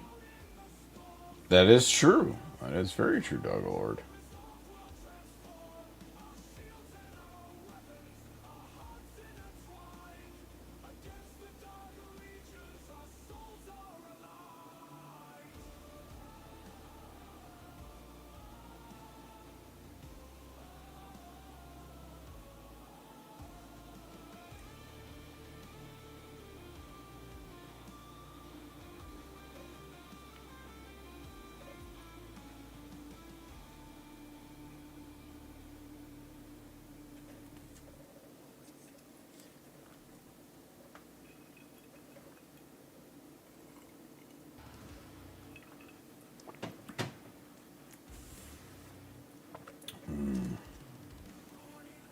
That's good stuff.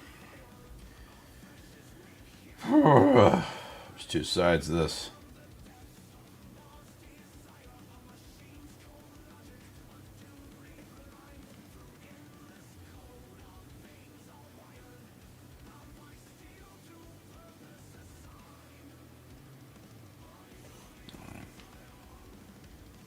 There's a bug in there.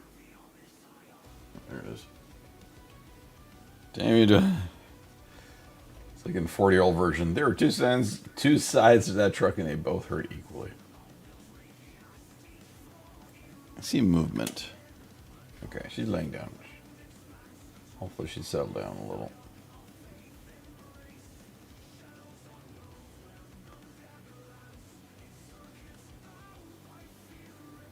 Bags of sand.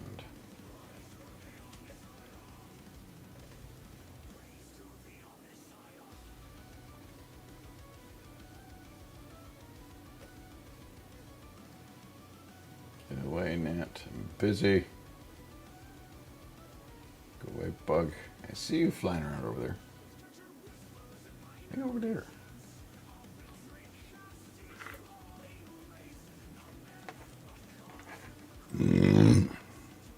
Man, still this. Not 100%.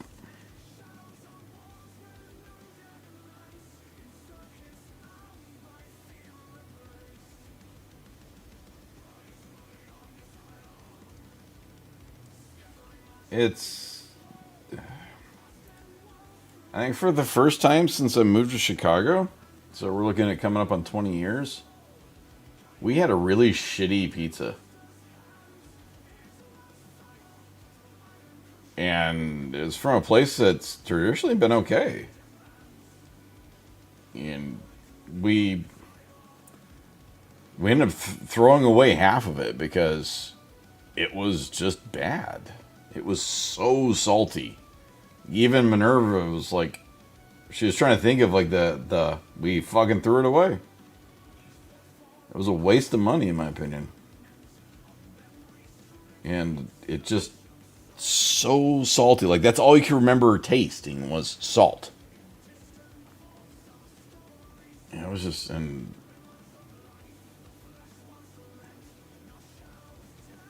like I've had lots of pizza since coming here, and it's usually good pizza without a problem. This was just bad.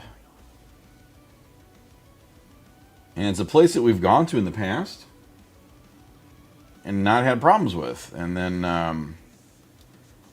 I was looking online afterwards, and I saw that their reviews are going downhill, and people are saying that the quality's gone down, they've gotten too expensive. So it caught us off guard. So it's like we've gotten their stuff in the past and had no problem. I didn't want a tavern style, but it just was.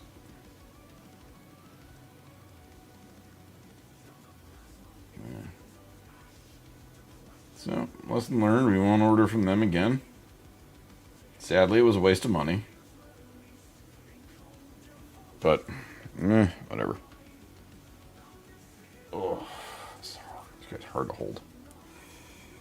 That's okay, it's a little easier on me.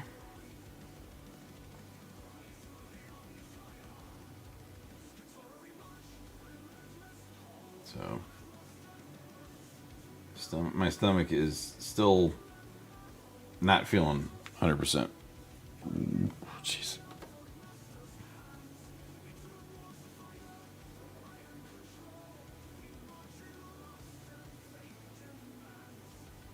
I should have checked the reviews, but I mean, I figured it's a place we've been to, and you know, it's been good in the past, but yeah. So, lesson learned.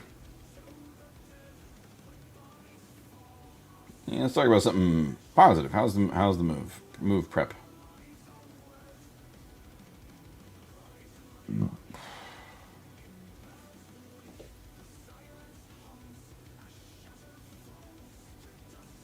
Did you see it in IMAX? Is that where you could see the whole movie, or did you do the restricted film?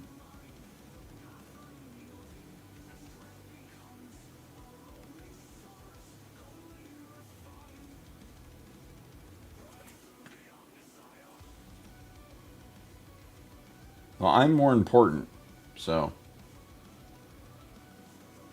you should know that by now. I am vastly more important than anything else you will accomplish ever. This is all about me. I am the most important. Moi. And this is why I have the rum.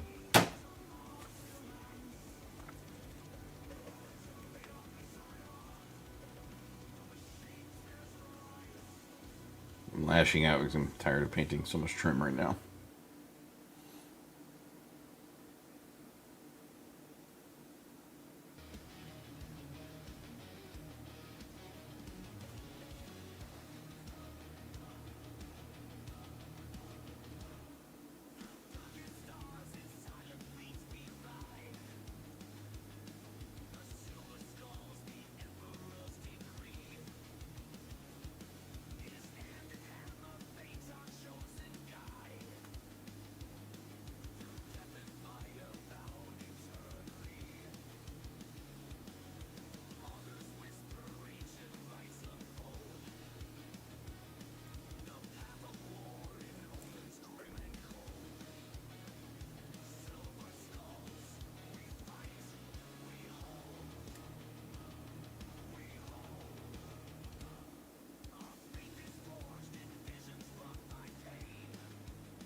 So we'll have to plan out when.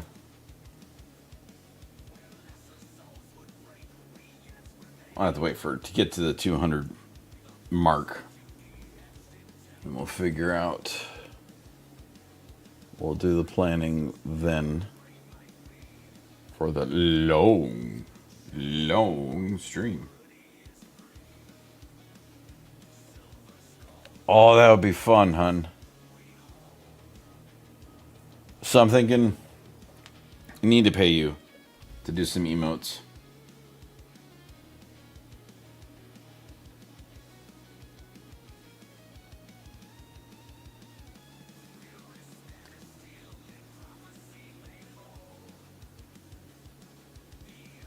I definitely want the rolling, that goofy squig rolling for one sub emote.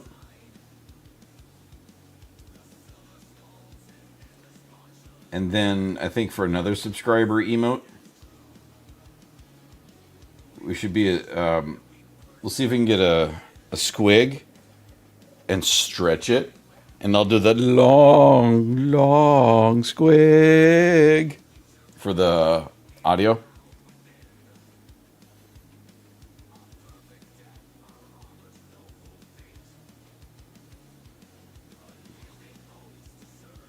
What do you think of that?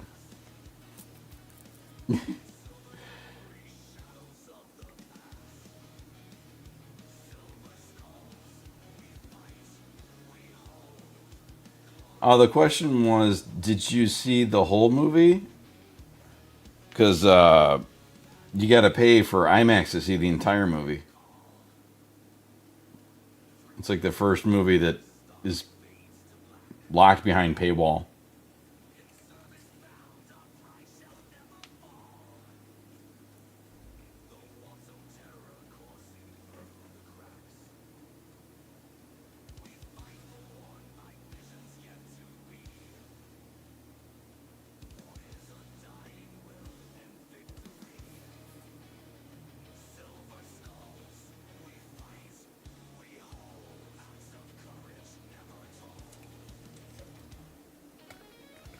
No, it's not that, but it was filmed in IMAX. So if you watch it in a regular theater, there is actually stuff at the top and bottom that's getting cut off. So if you didn't watch it in IMAX, you didn't see the entire... there's parts of the film you didn't get to see. It's nothing that affects the movie much, but apparently it makes it really... brings more ambiance to it.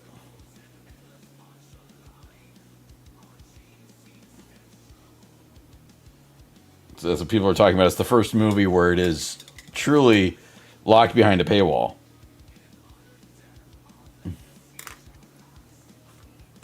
But yes, it is the Odyssey. It should be long.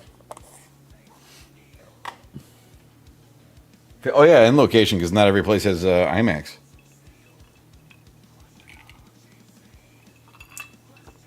I didn't even think about that.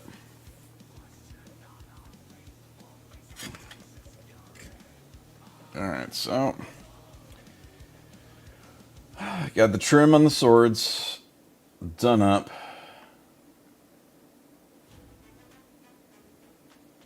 So I think I'm done with the first pass of trim. So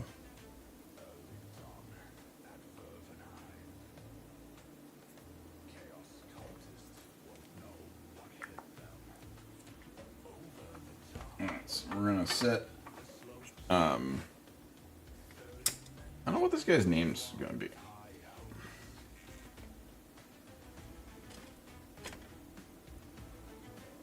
Let's set him down there for a moment.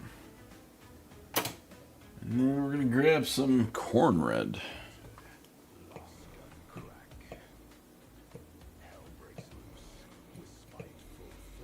There we go.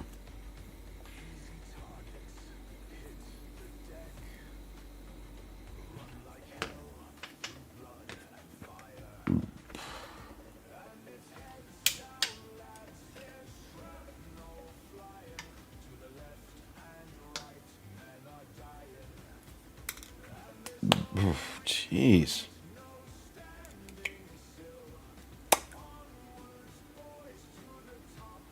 Should have been some more corn red.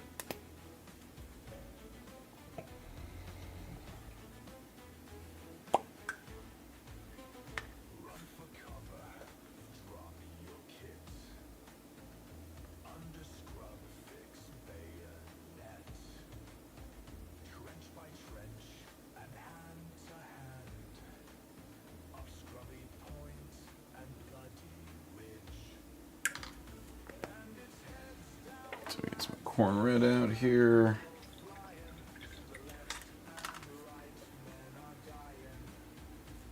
Let's clean this one up. Could play the epic musical over it.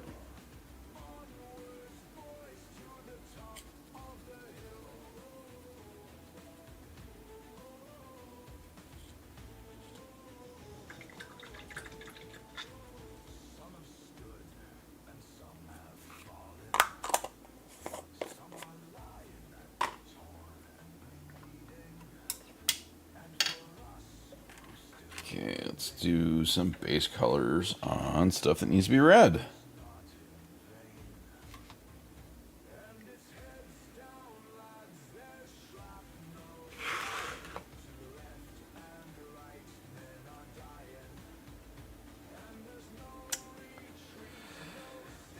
Blarp. Just blurp this on here and blurping it. Blurp, blurp, blurp, blurp, blurp, blurp.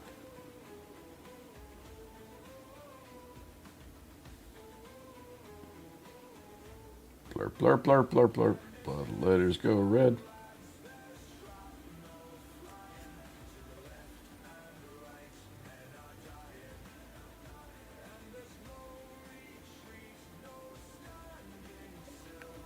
Itchy on the face.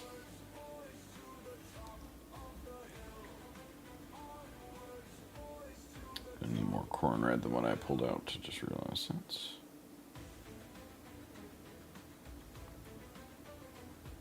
Lots of red.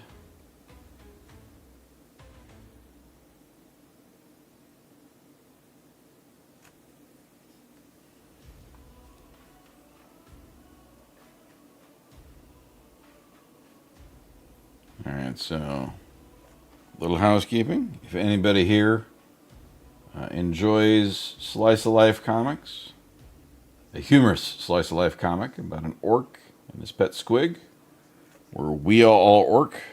Squig is based off of that weird thing there. Please check out Orc and Squig, as written and drawn by Minerva. And hello, Surge Main. Cheers to you.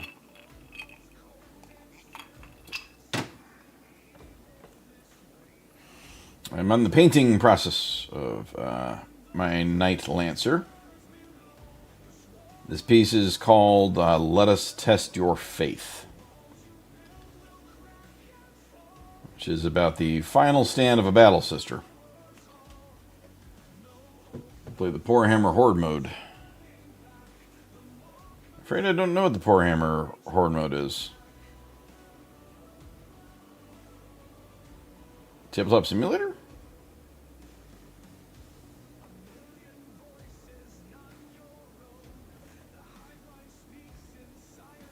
I am not following, but that's more on me than anything else.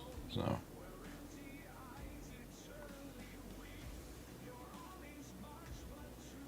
or it's useless like proxy stuff for miniatures. There ain't nothing wrong with that.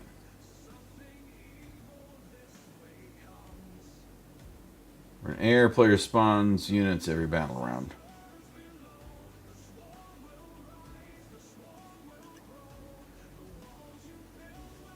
Interesting. I haven't heard of that. That sounds kind of interesting. It sounds like a bit of a challenge. Is it like does the bot decide like factions and stuff?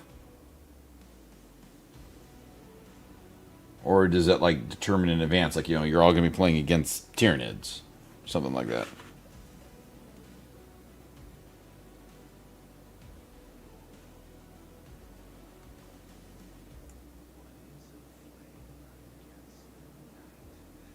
In advance. Okay. That sounds kind of neat, actually. This is a very unique challenge. I dig it.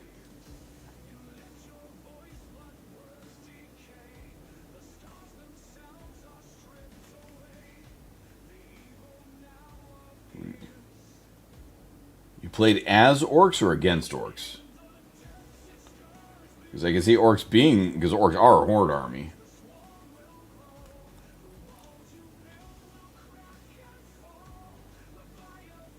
Against orcs. Okay, yeah, that makes sense.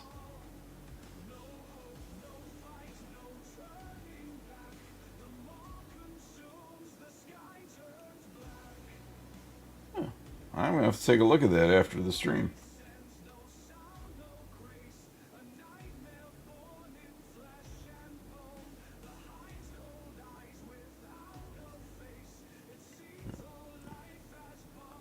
So that presents like, I mean, is the goal just to survive, basically? Or do you have like actual objectives and stuff you want to achieve? To Squiggoth. That's dangerous. Squiggoths are big. There.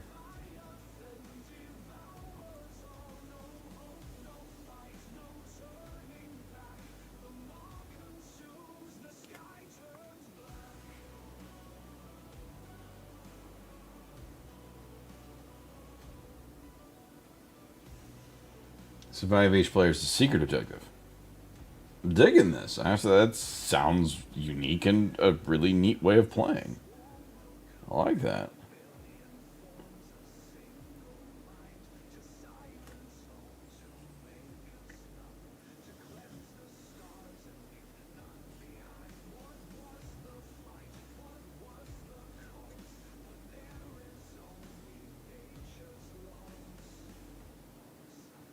I like the sound of that, like, a lot. That sounds fucking fun.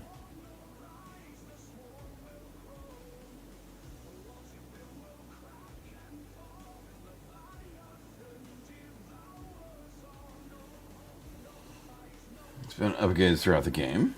Fair enough.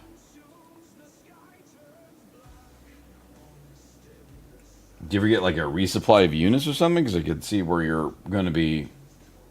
I mean, that's the horde thing, though, is you're going to eventually be outnumbered and not survive.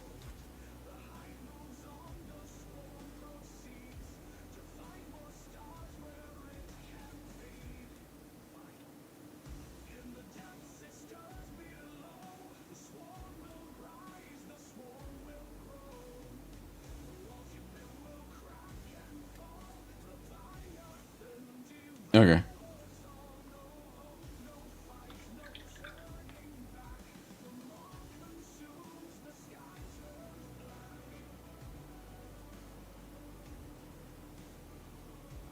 So do a bunch of touch up on this afterwards. To be fair, probably should have done the red first. But, never wanted to do things the easy way. Quite to the contrary.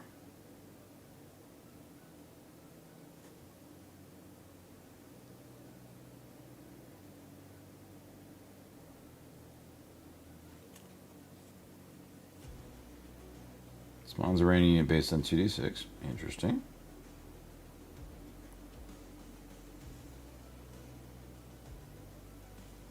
Is there like does Poor Hammer have the rules like on a site you can check out? Because if there are, please, please link it up.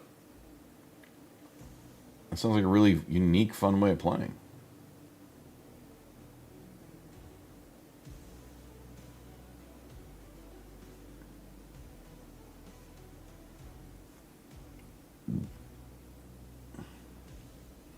If it's easy for you. I mean, if it's going to be like, it's going to take me forever to find this, don't stress. I'll find it afterwards, but...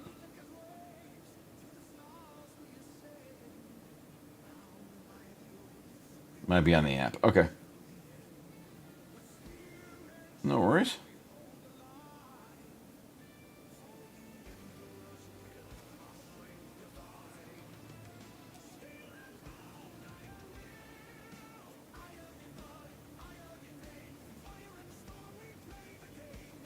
Why do builders have such weird long heads? Printed out cards. Nice.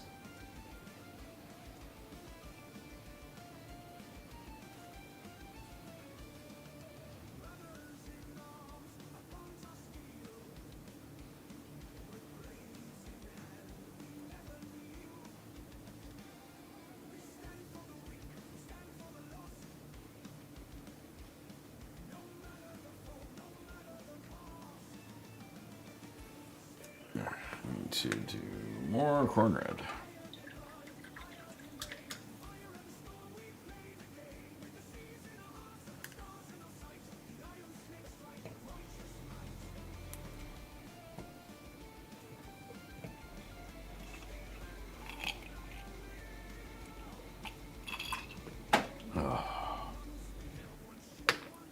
Quick pause for a moment before I get more paint out.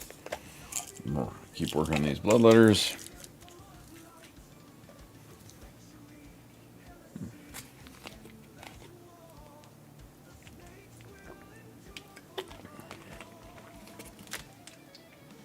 So if anybody's here is watching, and has not followed, I appreciate if you would follow. Once I get to 200, which is the goal now, I'm going to do an 8-hour stream of assembling the Armageddon box.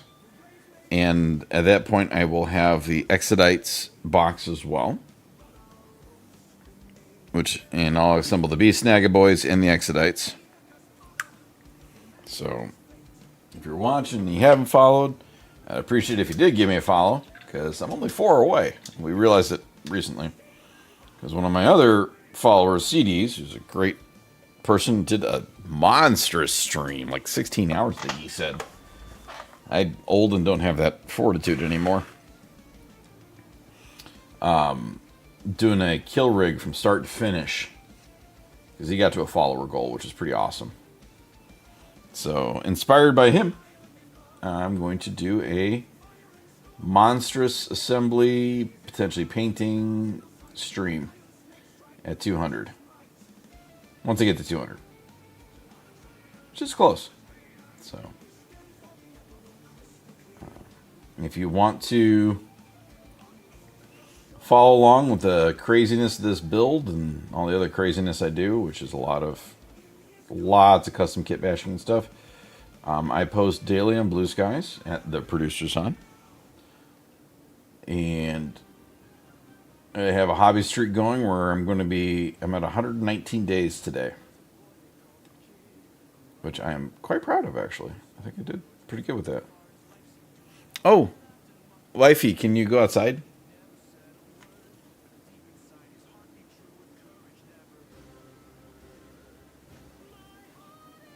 I just realized what time it is.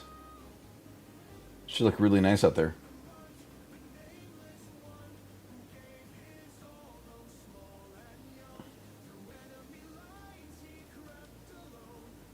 But yeah, I do daily updates as to where I'm at with the what I'm working on right now. And this is the last Chaos Night I have. It's also the most custom Chaos Night by a long margin, so this I'll check.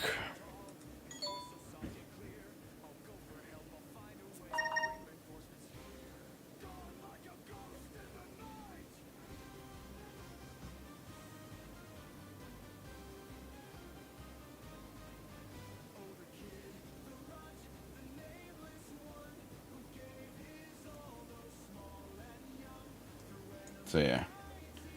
But no, so once I get to 200, it'll be a fun combo build stream.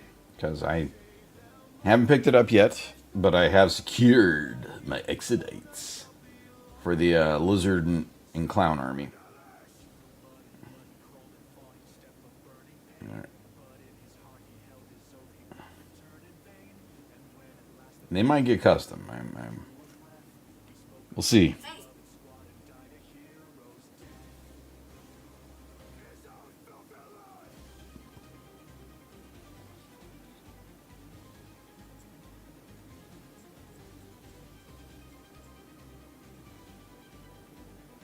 Wife is outside checking because I recently reprogrammed our lights to do a cool firefly effect. Oh, and there's the Blue Sky link. So, oh, I have a video of it.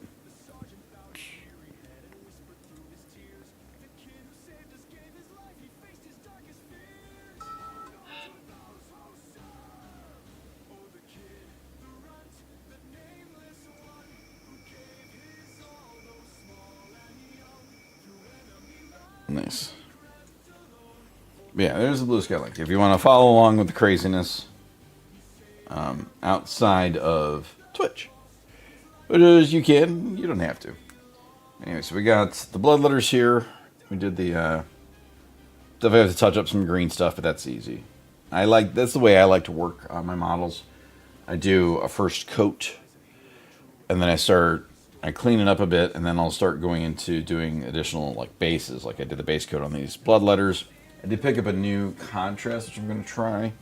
Ball red. This is a nice red color. A little bit different than Doomfire Magenta, but more pure red. So I'm going to try this on these bloodletters. So I've been doing all of them a little differently just to add some variety. So, and the reason I'm doing the red base on them is a little mushy. Because I gotta need more red, more corn red. It's part of what I do on these guys. You love my paint setup. Oh, thank you. Yeah, I have my racks back here, which supplies a lot. You can't see it on top. There's a shelf right here, and I've got extras of stuff I use a lot. Like, since I started this hobby streak, I think I've gone through 20 pots of paint of different stuffs. So I've got my most used ones and stuff that I will be using. Like, I've got Dark Angels coming up, so I got extra of my Dark Angels contrasts. I need to finish off my Hellsmiths, which is also, so I've got some of the colors for them. Maybe a few extras. And I've also got some other fun crafting supplies, like the paint effects stuffs, my resin, my water effect terrains, things like that. But these racks were off of Amazon. They were cheap. They came with this brush holder thing here, which is great. And this whole rack thing is mounted to the wall. It's from IKEA because we love IKEA. Did the paints cost? I don't know, honestly. I didn't buy them all at once. I've slowly been picking them up. Like, I'll pick up a pot or two when I go. When I go to the Warhammer store, I'll usually pick up, like, maybe I'll find something I need. The paints can be anywhere. Like, I spent $15 today buying some contrasts, which are the bigger paints. I picked up this one. And I'm almost done with this. There's barely anything left in this one, so this is next to go, and I've got a replacement for it already. But not... realistically, probably more than I'd like to admit on the paints. It's... you don't need to have this. I will tell you right now, you don't need to have this many colors and stuff. I like it, though, because I like to do different paint jobs. Like, my Chaos Knights don't have... the only Chaos Knights that I have that have similar paints are the War Dogs. All my Brigands are one color. My Carnivores are another color. My Executioners are another color. But all my big Knights are different colors. Ain't nothing wrong with that, Serge. And, I mean, mind you, the reason I have the GW stuff is because I go to a Warhammer store and hang out. It is physically the closest store by, like, a large margin for me. And that's where I sit and hang out. I do have Vallejo stuffs, too. I don't have much, because I'd have to go a little further to get it.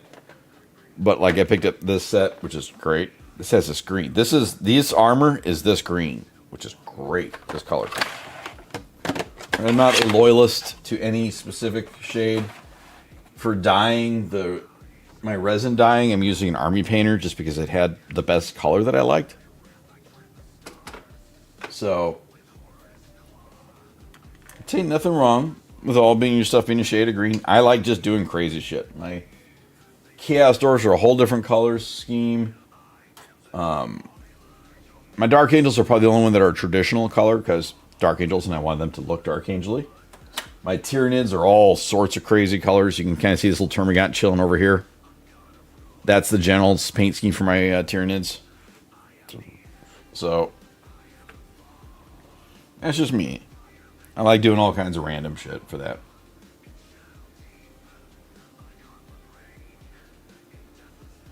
But restricting your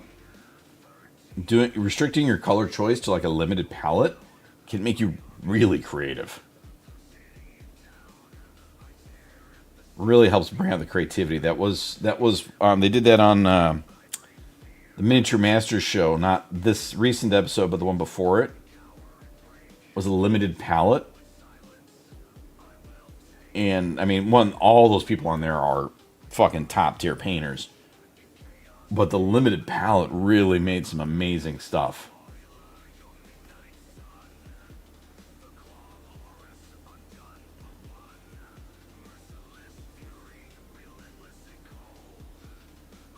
Like, restricting yourself on what you have available can really allow you to find new ways to make it different, to make it what you want. I might eventually try and do some limited palette stuff. But I'm very much enjoying... I like having the options. But that's me.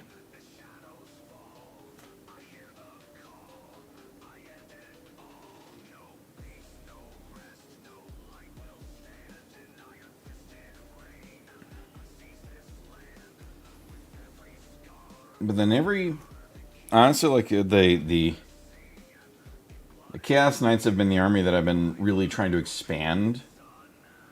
What I've been grow my skills, as it were.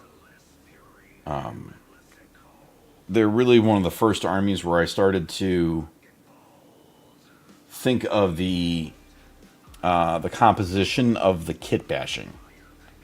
Normally, I would kit bash to what looked cool. And there's nothing wrong with that either, but how many points of them at the moment? If I get really creative, field everything I have, and add in some demons, I can get to 3,000. Realistically, it's like 2,500. If I use like enhancements and stuff, I can get them up there, though. I have a couple varieties of 2K armies, though. I can have one with a lot of war dogs.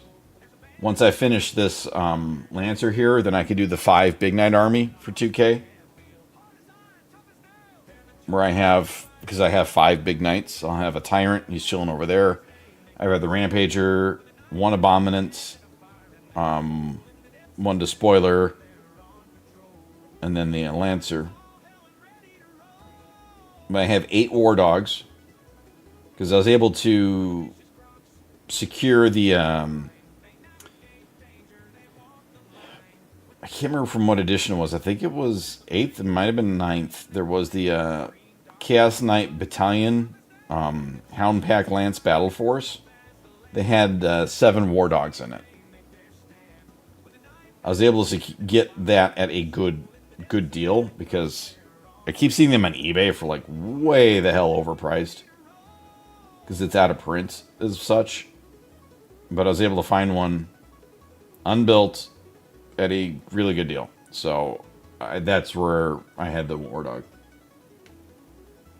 I do have a buddy that ends up buying way too much. So he bought that box and never built it. And I was like, okay, I'll buy it off you. And he gave it to me for a good deal. So, but yeah, I've got, at the moment, it's like if I were to use some demon allies and enhancements, I can get to 3K. Realistically, I don't think I'll ever do a 3K army. Because I think 2K is plenty.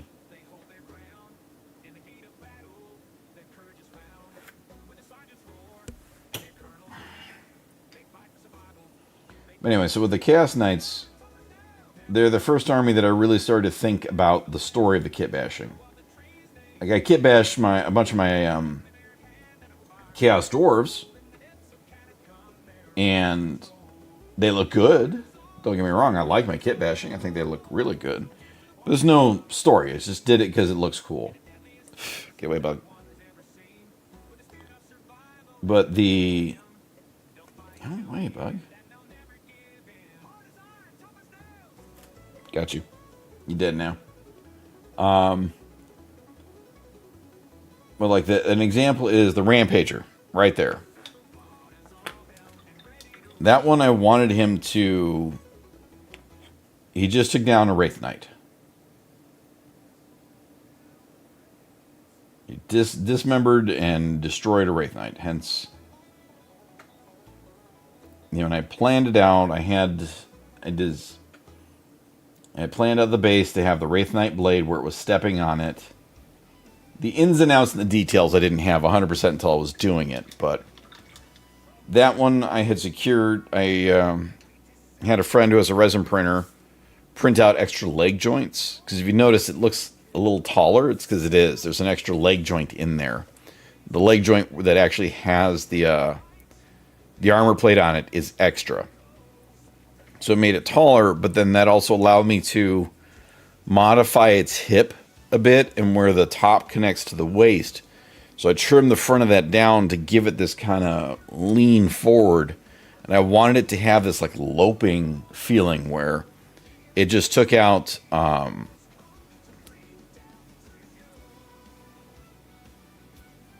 yeah, the Wraith Knight. So that's where like I did the whole thing. Like it's got the hand, it's holding the head, it's been ripped off with the stuff, it's got the sword stomped. It's the first one that I really, really started. You know what? I want to plan how. And then for my Tyrant, who also has extensions to make him taller, just because I like the proportions better. With he has a waist extension and leg extensions. This leg joint right here is taller. But I wanted it to be climbing out of the Frozen and to have been chained down. Like this thing was being held back until the demons gave it all its strength to rise out of this frozen ice. Or frozen ice. It's like frozen ocean, basically. And there's, Marines that pinned it down. It was chained down by death, basically. And it got pulled itself up and out. So, I've been trying to do that more and more, where they're telling a story. This guy is, I think, my best so far by a reasonable margin. Because at the base here, you've got... It's more of a story for this. There's a Battle Sister down here. And it's going to be... this big boy wielding this axe, looking down at the Battle Sister. He's about to smack into a different reality, basically. So that's where, and it's going to be, you have demons coming out of it, demons on the shoulders, demons all on the base. So, and that's where I'm calling this one, Let Us Test Your Faith. Is this testing the faith of that poor little Battle Sister who's about to be turned into Pace Picante Salsa.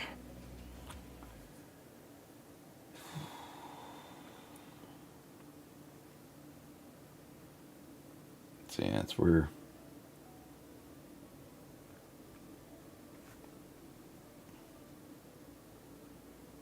That's a long-winded way of saying, it's... Try to do stuff to expand your creativity. I think it is helpful. If it's, I've never done anything like this resin I was doing for these nights. Like that, the base with the resin and the water and the cork. I've done a little bit with it, but nothing like this, where I'm building up layers of it to make far more depth on the base. There's a lot of efforts to expand on it and really give myself more options and kind of challenge myself a bit. I wanted to do more with them. And so far, everyone that sees them loves them. It's been a toss-up between the Rampager and the Tyrant as the favorites so far.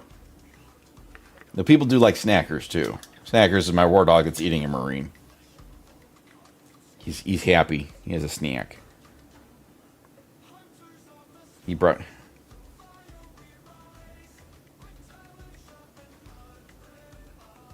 So, like, if you're good with green,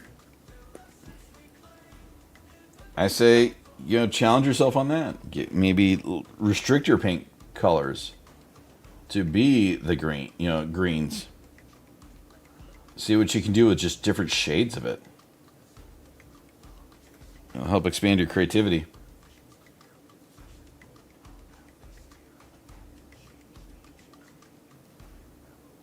Or go complete the opposite and pick do a limited color palette of a color you haven't painted much. Like if all your stuff's green, maybe try a limited color palette of a red. Buy like 2 reds or 3 reds. Not much. Just enough to challenge yourself with like varying shades and things.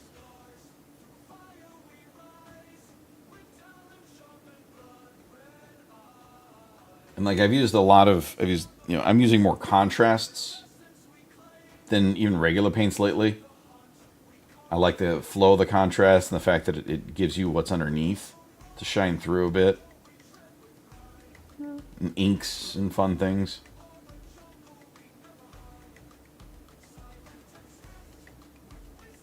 Honestly, it's a lot of it. Like the story thing comes from a lot of what I've been watching on like they keep saying it on that Miniature Masters show.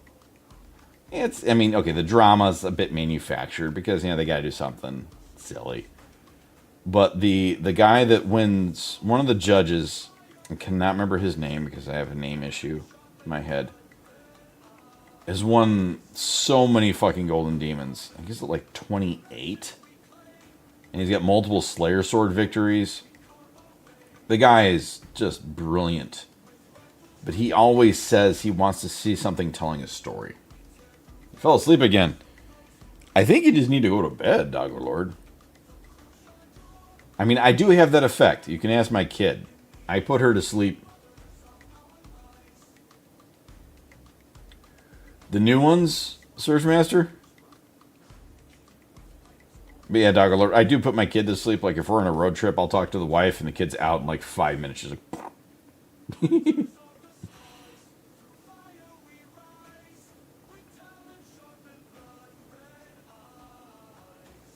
So now the question, Surge Master, which Warhammer Plus? So they're both good, but honestly, the Sigmar one, that dude is awesome. Like, okay, I dig the Marine with the Orc, but I feel it's been done a bit. The Space Marine is good. I'm all for the Rot Sword. It's dragging the dude out by this friggin' throat.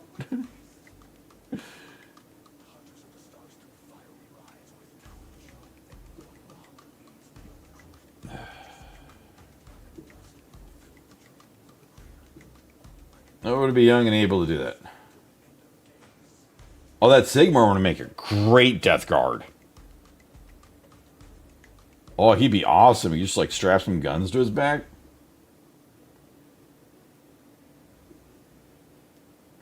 And I'm sure you could tweak the knight it's dragging out to make it look like a guardsman or something.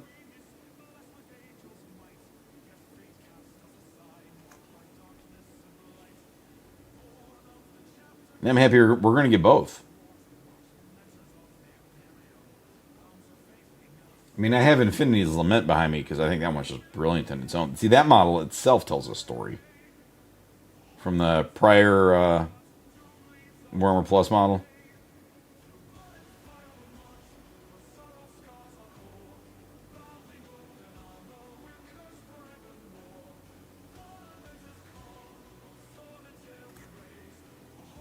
But yeah, that guy would be a great looking Death Guard.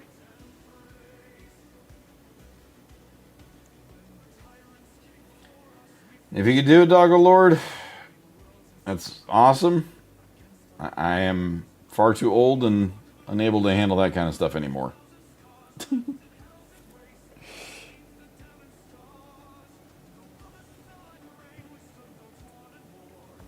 Using guards, manning my Space Marines and Death Guard. Scarecrows! They absolutely can. Congrats on your victory, Scarecrows. Before you get involved here, Scarecrows, make a point to go to the Warhammer community website. Like right now.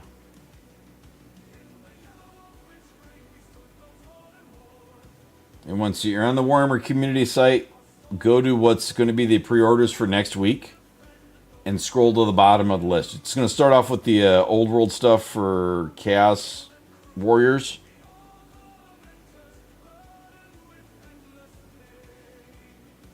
But you're going to want to see what's at the bottom of the available for pre-orders next week.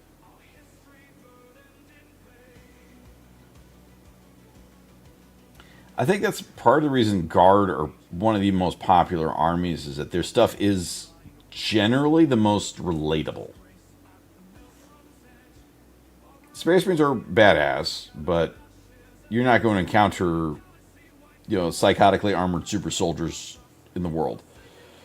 Especially since the Imperial Guard stuff is modeled after so much real things, people can relate to it more. See, Doggo Lord, I respect the desire to do the all-nighter. I feel you might be safer if you just take a nap.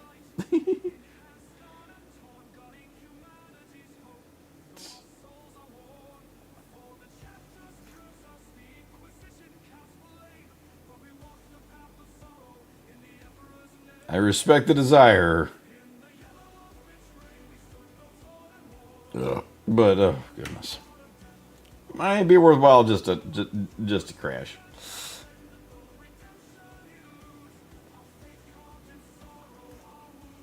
Hopefully you get nothing going on tomorrow.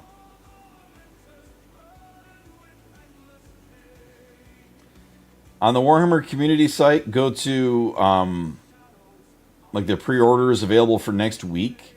It should show the Chaos Warriors for Old World.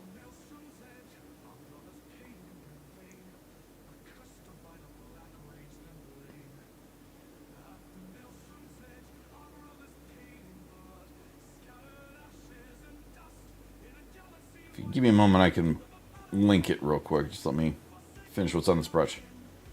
In the community page, yeah. Not on just Warhammer.com, but on the Warhammer community page.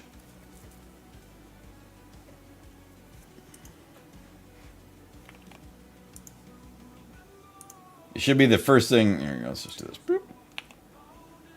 Boop. That. Now, I mean, you can look at the cool stuff for Old World, but you're going to want to scroll to the bottom. It'll make you happy.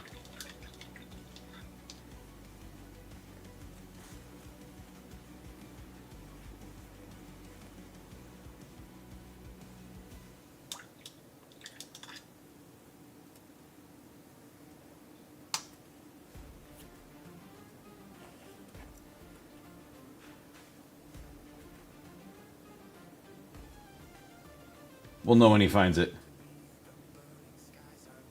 Exactly. All right. I appreciate you hanging out, Doggo Lord. Get yourself some sleep. The miniatures will be there for you tomorrow. They ain't going nowhere.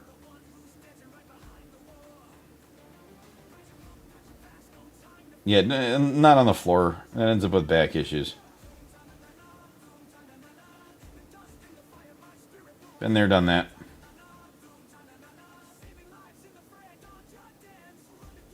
If the dog would have had her way, I'd be on the floor and she'd be in the bed.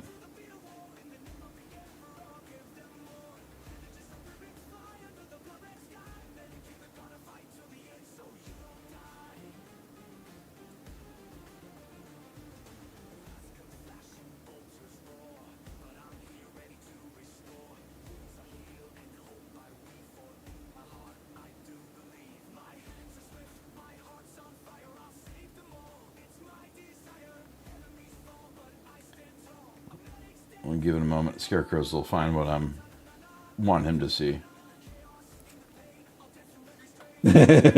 Wow, perfect timing. That cover is fucking awesome looking, mind you. I thought you'd like to see that. I was pointing him to the Bjorn the Fell-Handed. They showed off the book cover for the limited edition hardcover, and it is a pretty damn cool looking book. I figured as such. I might do it myself because that just looks awesome. And I was talking to the manager of the store today, and we were both kind of surprised that it's taken this long. He's been a character since first or second edition. One of the few named characters that has lasted this entire time without anything weird happening. And his model never changed. It's always, that model has always been Bjorn. That's the same model. So I feel like it's kind of about time that he's getting something special.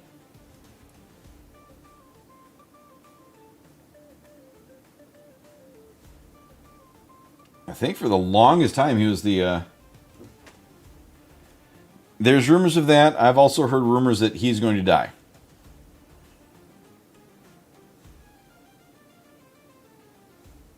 And they might actually die.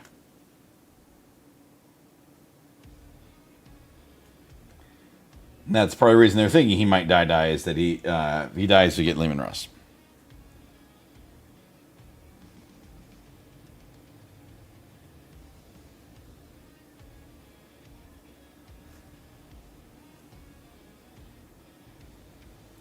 I'm just saying he can't die until Leman Russ comes back. That way he can be like, you motherfucker left me here to take care of this shit for 10,000 fucking years while you go out for a pack of smokes. I'm going to beat your ass.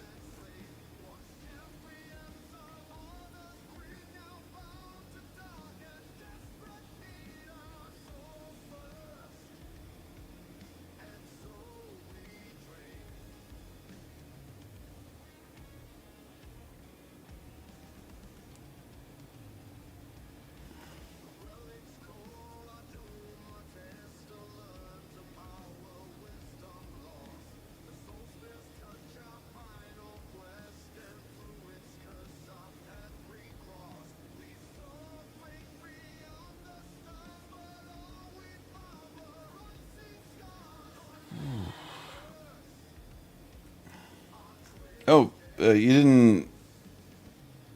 So how did it outside? You got my tea, so just fall asleep to me again. That's fair enough. I am a prescribable sleep aid. I have been used by many people in the past. If I truly relax my voice and let it drop down to its more natural state, it tends to put people very much to sleep. And I have quite the ability to ramble on about the most dull and boring stuff to many folks out there in the world.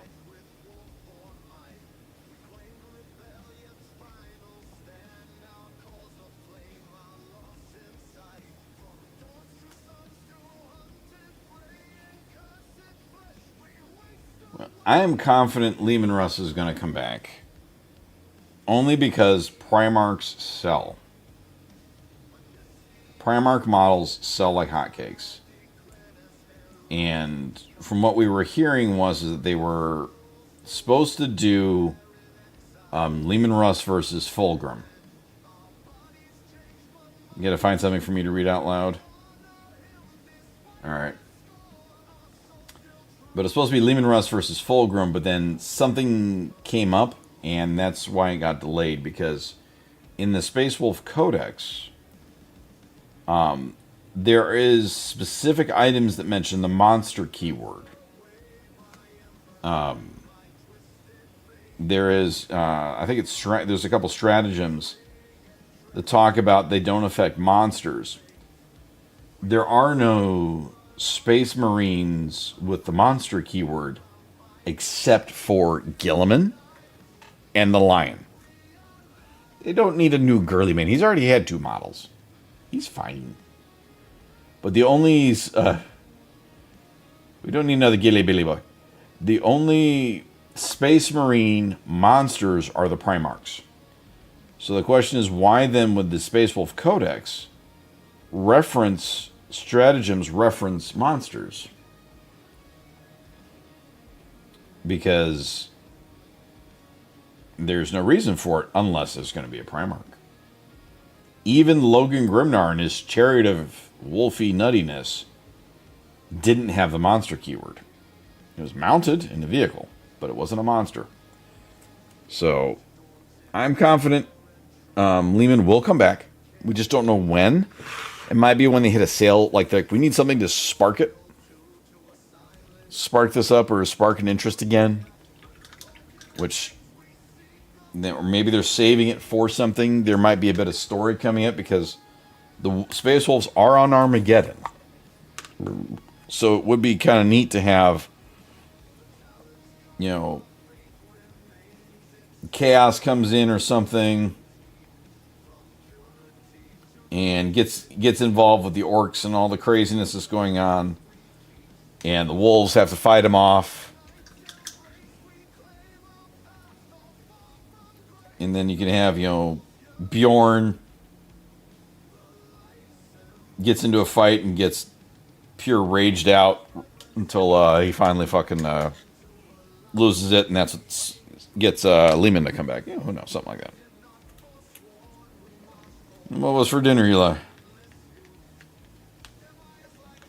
Oh, Nightshade, we didn't get your dinner report.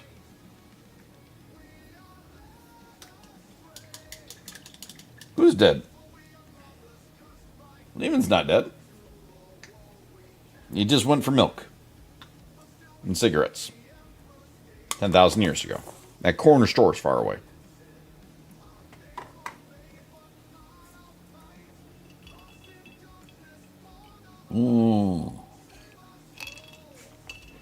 Hawaiian barbecue.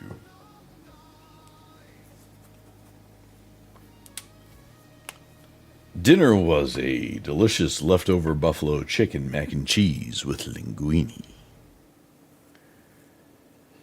So, on the Nightshade dinner review scale of how much ass is going to be kicked by this dinner, what would you put it at, Nightshade?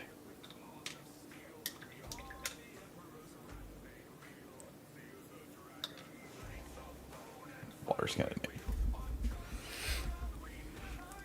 Alright, so I got the blood letters. All my blood letters are based on the red. Based in red. I need to do this. That is, I've heard that. There's a possibility of Corvus being a demon Primarch because he did embrace it and be loyal. They've talked about, alright, so a mediocre dinner. I've been hearing like it'd be fun to have Ferrus Manus as the Primarch for the Legion of the Damned.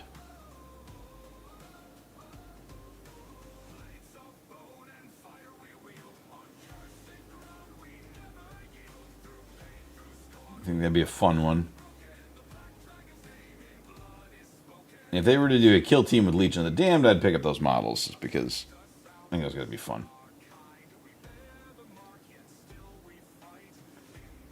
But it'd be a fun way to bring it back. This is true.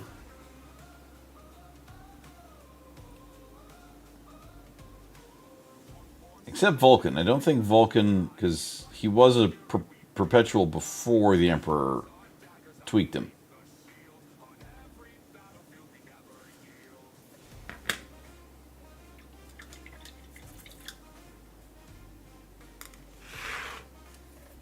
I think Vulcan's the only one that might be not that.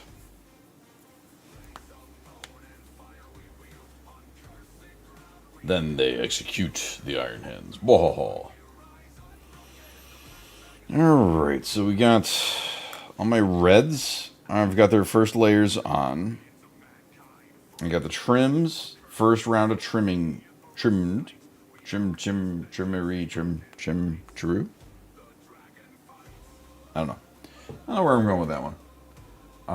Let's get on some Skullcrusher Brass. I was working on that a little bit last night at the end.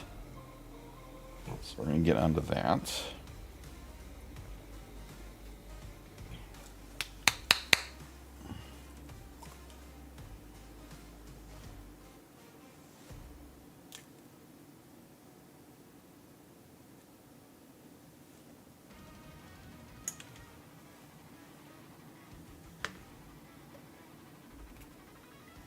I took the trash out. Oh, hun. How do the lights look from the distance?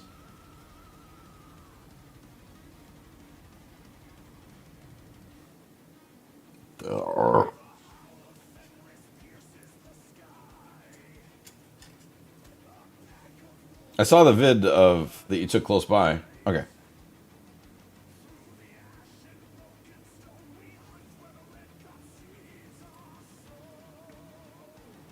You like the effect?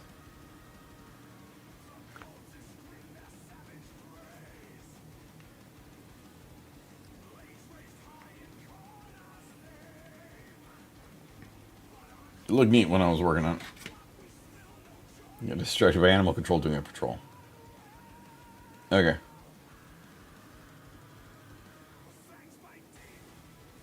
I will keep it for the rest of the summer.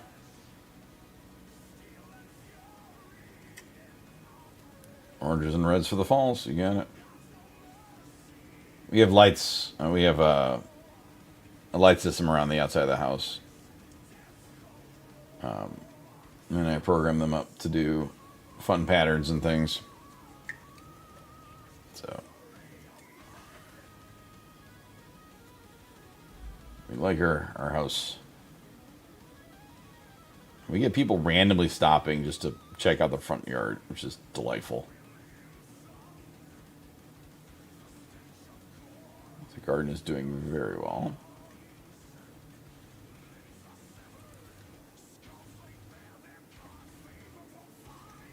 We'll go into oranges and reds for the fall. We will. So now I put little bits of Skull Crusher brass in just spots on the body. Just like little round shapes. I've done it consistently on all the nights. And this just helps break apart the kind of metallic look on everything. Gives it just a little more pop. I don't even need to do it here, but just, I will. And this one has a full interior that I am not painting. Because it's going to be covered up by the armor. It's available if you want it, but yeah, I'm not doing that. Because you can't see it.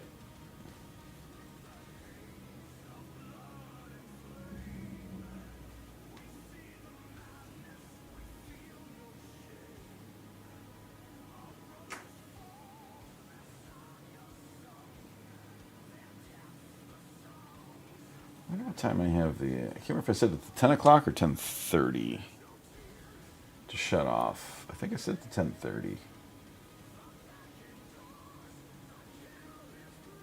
Something in my mind is telling me I set it to 10:30 for the time.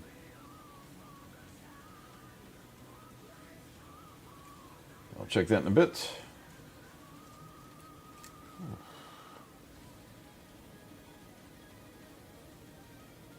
So I've got... So after I get this, all the detail done up here, because I'm also going to go through and there's lots of like tubes and pipes and things that I will be doing with contrasts in some grays, and then I also like doing it in some of the greens and blues to give it kind of a muted wire, like it's a different pieces of wire and such. Then I'll do a... This is going to get another round of dry brushing and weathering. But I do that after I've finished all the detail work and put all the armor plates on. Once I glue on all the armor plates, then I'll do the last final dry brushing weathering, so that way it's consistent across the whole model. Because I don't want to have like one look way more than the other.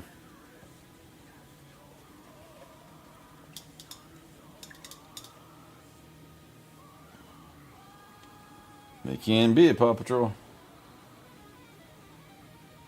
I wonder if there's coyotes out again.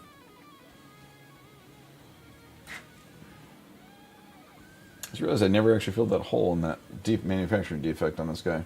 Oh well. So now,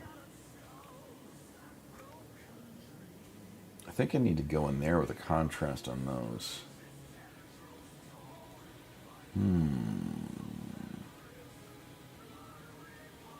Yeah, I do. I definitely need to get a contrast. I'm looking at is, so on this guy's helmet, he's going to be upside down. Just because he's too tall to fit on the camera otherwise. There's, in here you can kind of see it, there's the eyes and the grate and things. I'm going to get a contrast like the Basilicum Gray, which is not quite black, and feed it in there to give a bit of the shadow and the depth. And that way I can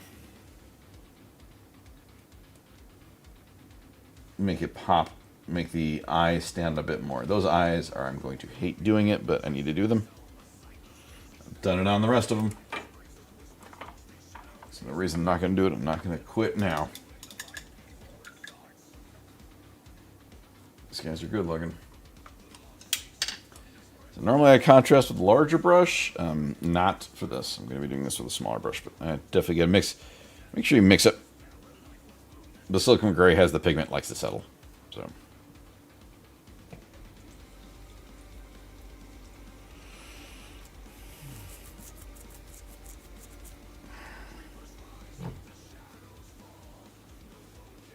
Seem to have gotten. Hey, my missy baby. I'm gonna do that banner.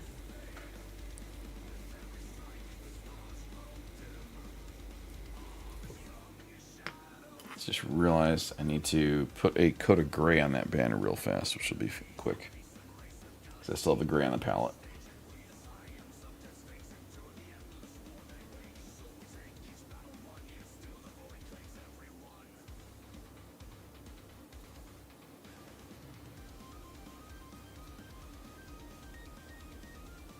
So I do the grays and stuff for all like the browns and cloths.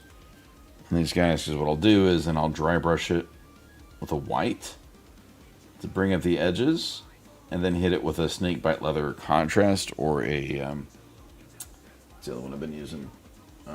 Dragoth Flesh. Kind of a brownish contrast to give that more weathered, clothy look. Could do this one in like a different color though. Maybe it'd be kind of fun. Maybe I do this one like a.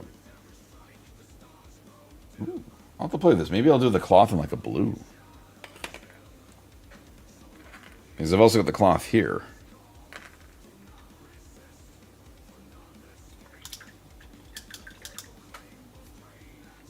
Oof, excuse me. Yeah, I hit 20. Oh, God.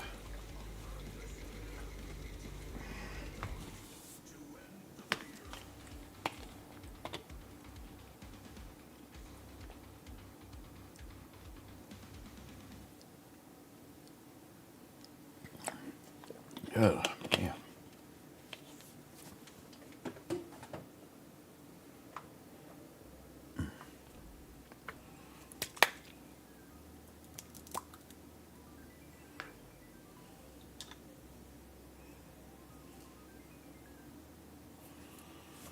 Alrighty. Now to contrast your face, you pain in the butt. I also got to do a dry brush like this. The lance, I'll be doing a dry brush. I wanted to use a bluer metallic dry brush.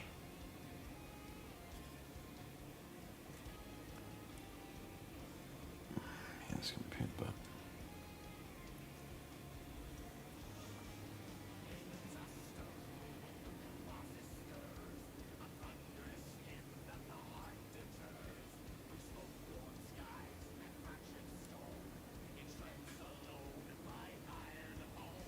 Okay, there we go. There we go, that's covered. So I just got the, you can't see it, unfortunately.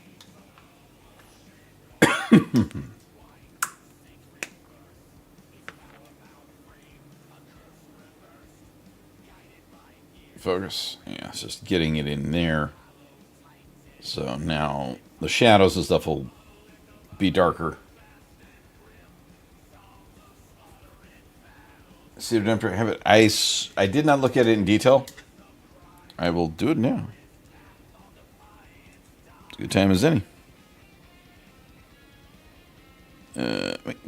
Duh. Why am I looking at my phone? There's a fucking computer in front of me.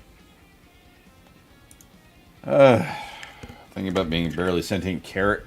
That's where I'm at. Boop. Let's see.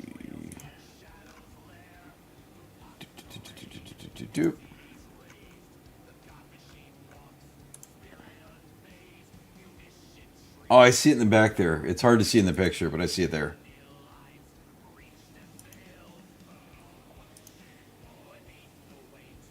Nice. Okay, so scarecrows, don't think of it that way. Don't be like, I'm not talented enough. You haven't tried. I will let you know, this is my first time doing... These nights are the first time I did anything like this with cork and resin and things like that. It was all brand new. And on the War Dogs, there's a couple ones that look different than the rest because I was learning. You just haven't done it yet. And realistically, start off small. You can pick up, depending on what you want, something like this. Zoom on in. Something like this stuff right here. The cork I picked up from Michaels in a roll. It's not, and that is, I'm just literally cutting up. I have the roll sitting down there at the moment. That's why it's always kind of curly when I'm working on it and I have to use the clamps. Because it is literally just a roll of cork from Michaels. If you want to do cork, you can pick up something like this volcanic earth stuff, which this is a black one. The lunar desert is just a gray one. These are terrain stuff you can put on there. The Games Workshop equivalent is this technical paint called Astro Granite. Is the GW equivalent. And all that does is it puts that, I put that on here. You could just put that on the base and it will add a rocky texture to it around what you have. I mean, the worst case scenario, you try it and it doesn't work. Ain't no big deal. Keep going with more. Like I said, this stuff here, this is the first time I was experimenting with this. I'll set you down for a minute because I want to talk. Make sure you're not knocking anything loose. Okay, you're good. Here, let's... Ow. Ow, fuckers. Stop fighting me. All right, you're number 1? Or you're number 2?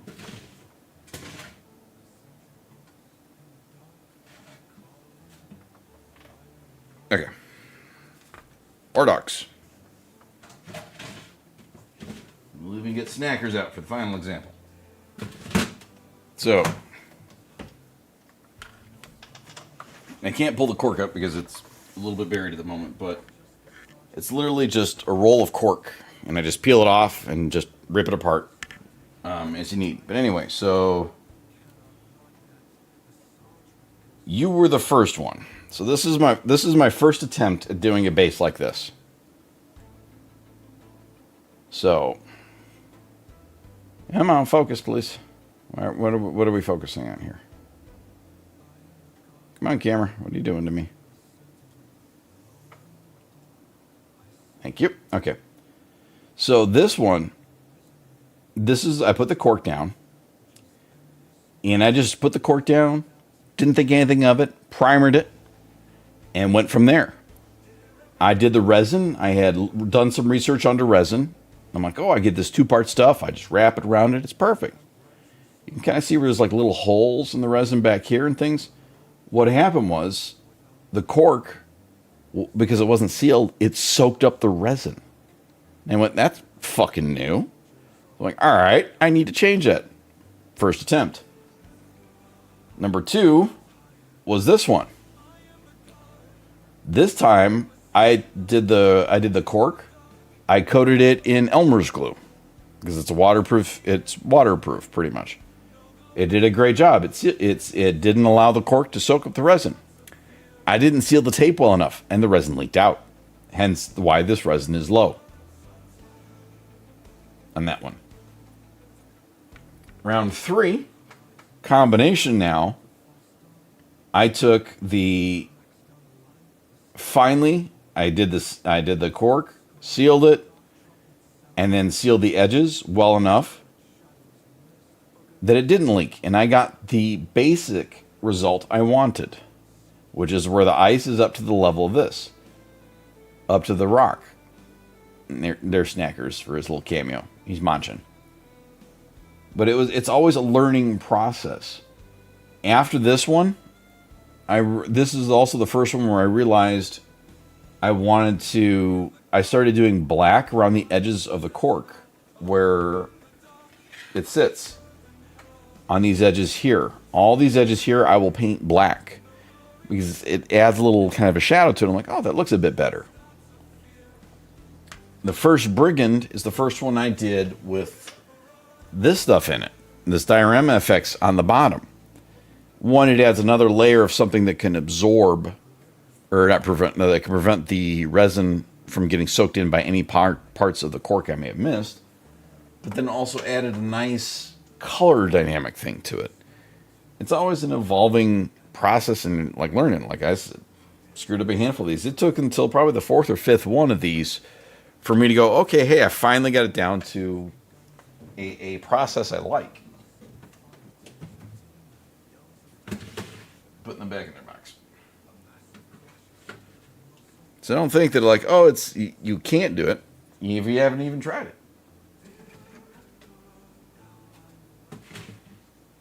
Nope. This one on the bottom level is too tall.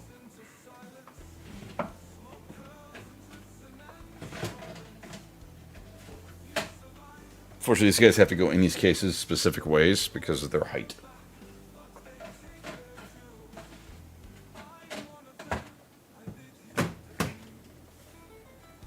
Yeah, you gotta look at it kind of that way. It's not, if you've never tried it, how are you gonna know if you're good at it or not? And believe me, it ain't talent. This is skill and practice and a lot of fucking it up. You gotta remember, I've been doing this hobby since, mid-90s. And I've got stuff that look mediocre as best. It sits right over here to remind me of where I've come. And there ain't nothing wrong with, you could do a base like this Termagant. All this is some ballast, or from, I think AK makes it in a box. It's just called basing sand. Put some Elmer's glue. Let that dry on there. I put a little bit of paint on top just to help seal it. Ta-da! Base done. And it looks good. You gotta go crazy. This stuff is me going crazy because I specifically wanted to challenge myself more. I wanted to do more with what I've got here. Like, I've never done this level of detail on a base before.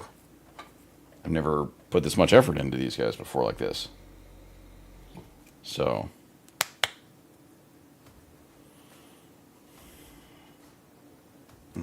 that's where, but yeah, you just give it a shot. I mean, you don't have to go crazy, but also now there's so much cool shit terrain effect wise. Like if you look up AK War Game, this diorama series stuff, they've got like so many colors. They got like all kinds of crazy shit. I went with, the ones I'm using. I just got 2 of them.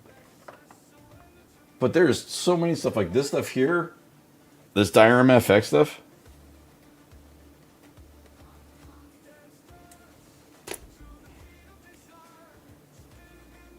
I know, this is true.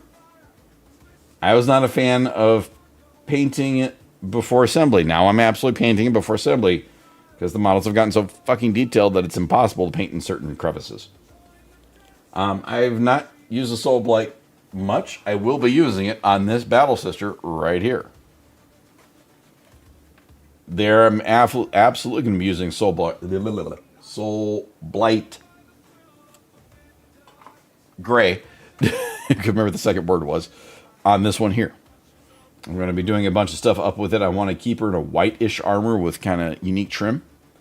And then I'm thinking white with kind of a bronzy on certain stuff. But then I'm absolutely going to be using the Soul Blight Gray. I'm going to struggle on that one. In there. But yeah, no, I have this issue with words. Sometimes they just don't work right in my head. Like I was telling people yesterday about the D&B thing, and can't believe I did that.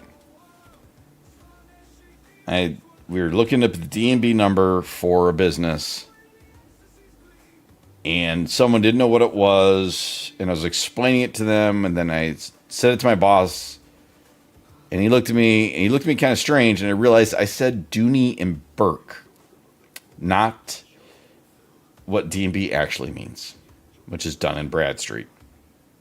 Dun and Bradstreet is the business. Yeah, I need freaking hooked on phonics at the moment. English has left the building. But yeah, don't ever think that it's, this is all like this. There's so many new stuff I'm trying with working with these knights that it's all like, I've never worked with this model chain before. Mind you, I don't know if I'll do it again, but I've never worked with it before. I hated every minute of that. It looks good, but I hated every minute of it.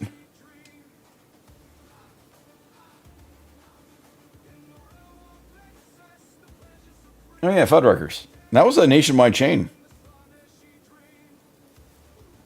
I've been to the Fuddruckers. I've been to a couple Fuddruckers.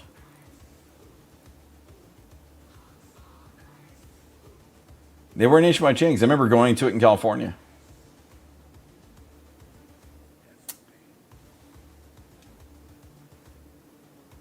I honestly think it was a little bit. I think it was a little bit before its time.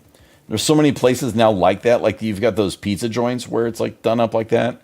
That I think the build your own burger thing just was too soon. That being said, now it's probably like $45 for their burgers because they were already expensive. So.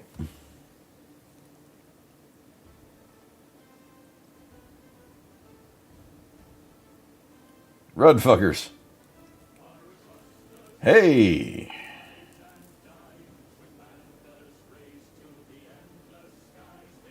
I'm seeing movement. What is movement in front of me? That's what I'm seeing. Lula, what are you doing? You got an itch? What you doing, puppy? No, I could see like white twitching up there. Oh, jeez, it's 10 o'clock.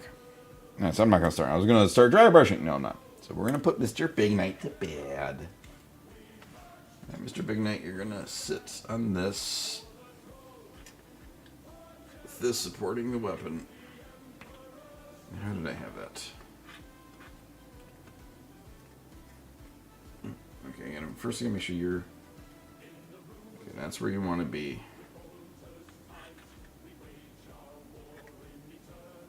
Alright, so we gotta put Mr. Big Knight to bed. So anywho, I think we made good progress tonight. Did lots of the base colors, did lots of trim. Lots of fucking trim. Yeah, he go to bed now. Good night, Big Knight. Excuse me. Yeah, I think I did a lot of trim. A lot of good work on this guy today. So, I'll be on tomorrow, 7 p.m., 10 p.m. Central. Stream every Saturday, most Saturdays, then every Sunday, Monday. 10 p.m. to 7 to 10. If we get up to 200 followers, which Eli, I'll talk to you about this. I'll need your assistance. We're going to do an 8-hour stream of assembling that box right there and a kill team when I pick it up. All that kind of fun stuffs. Thank you, everybody, for watching. I am tired. And I will catch you all tomorrow. Good night, everybody.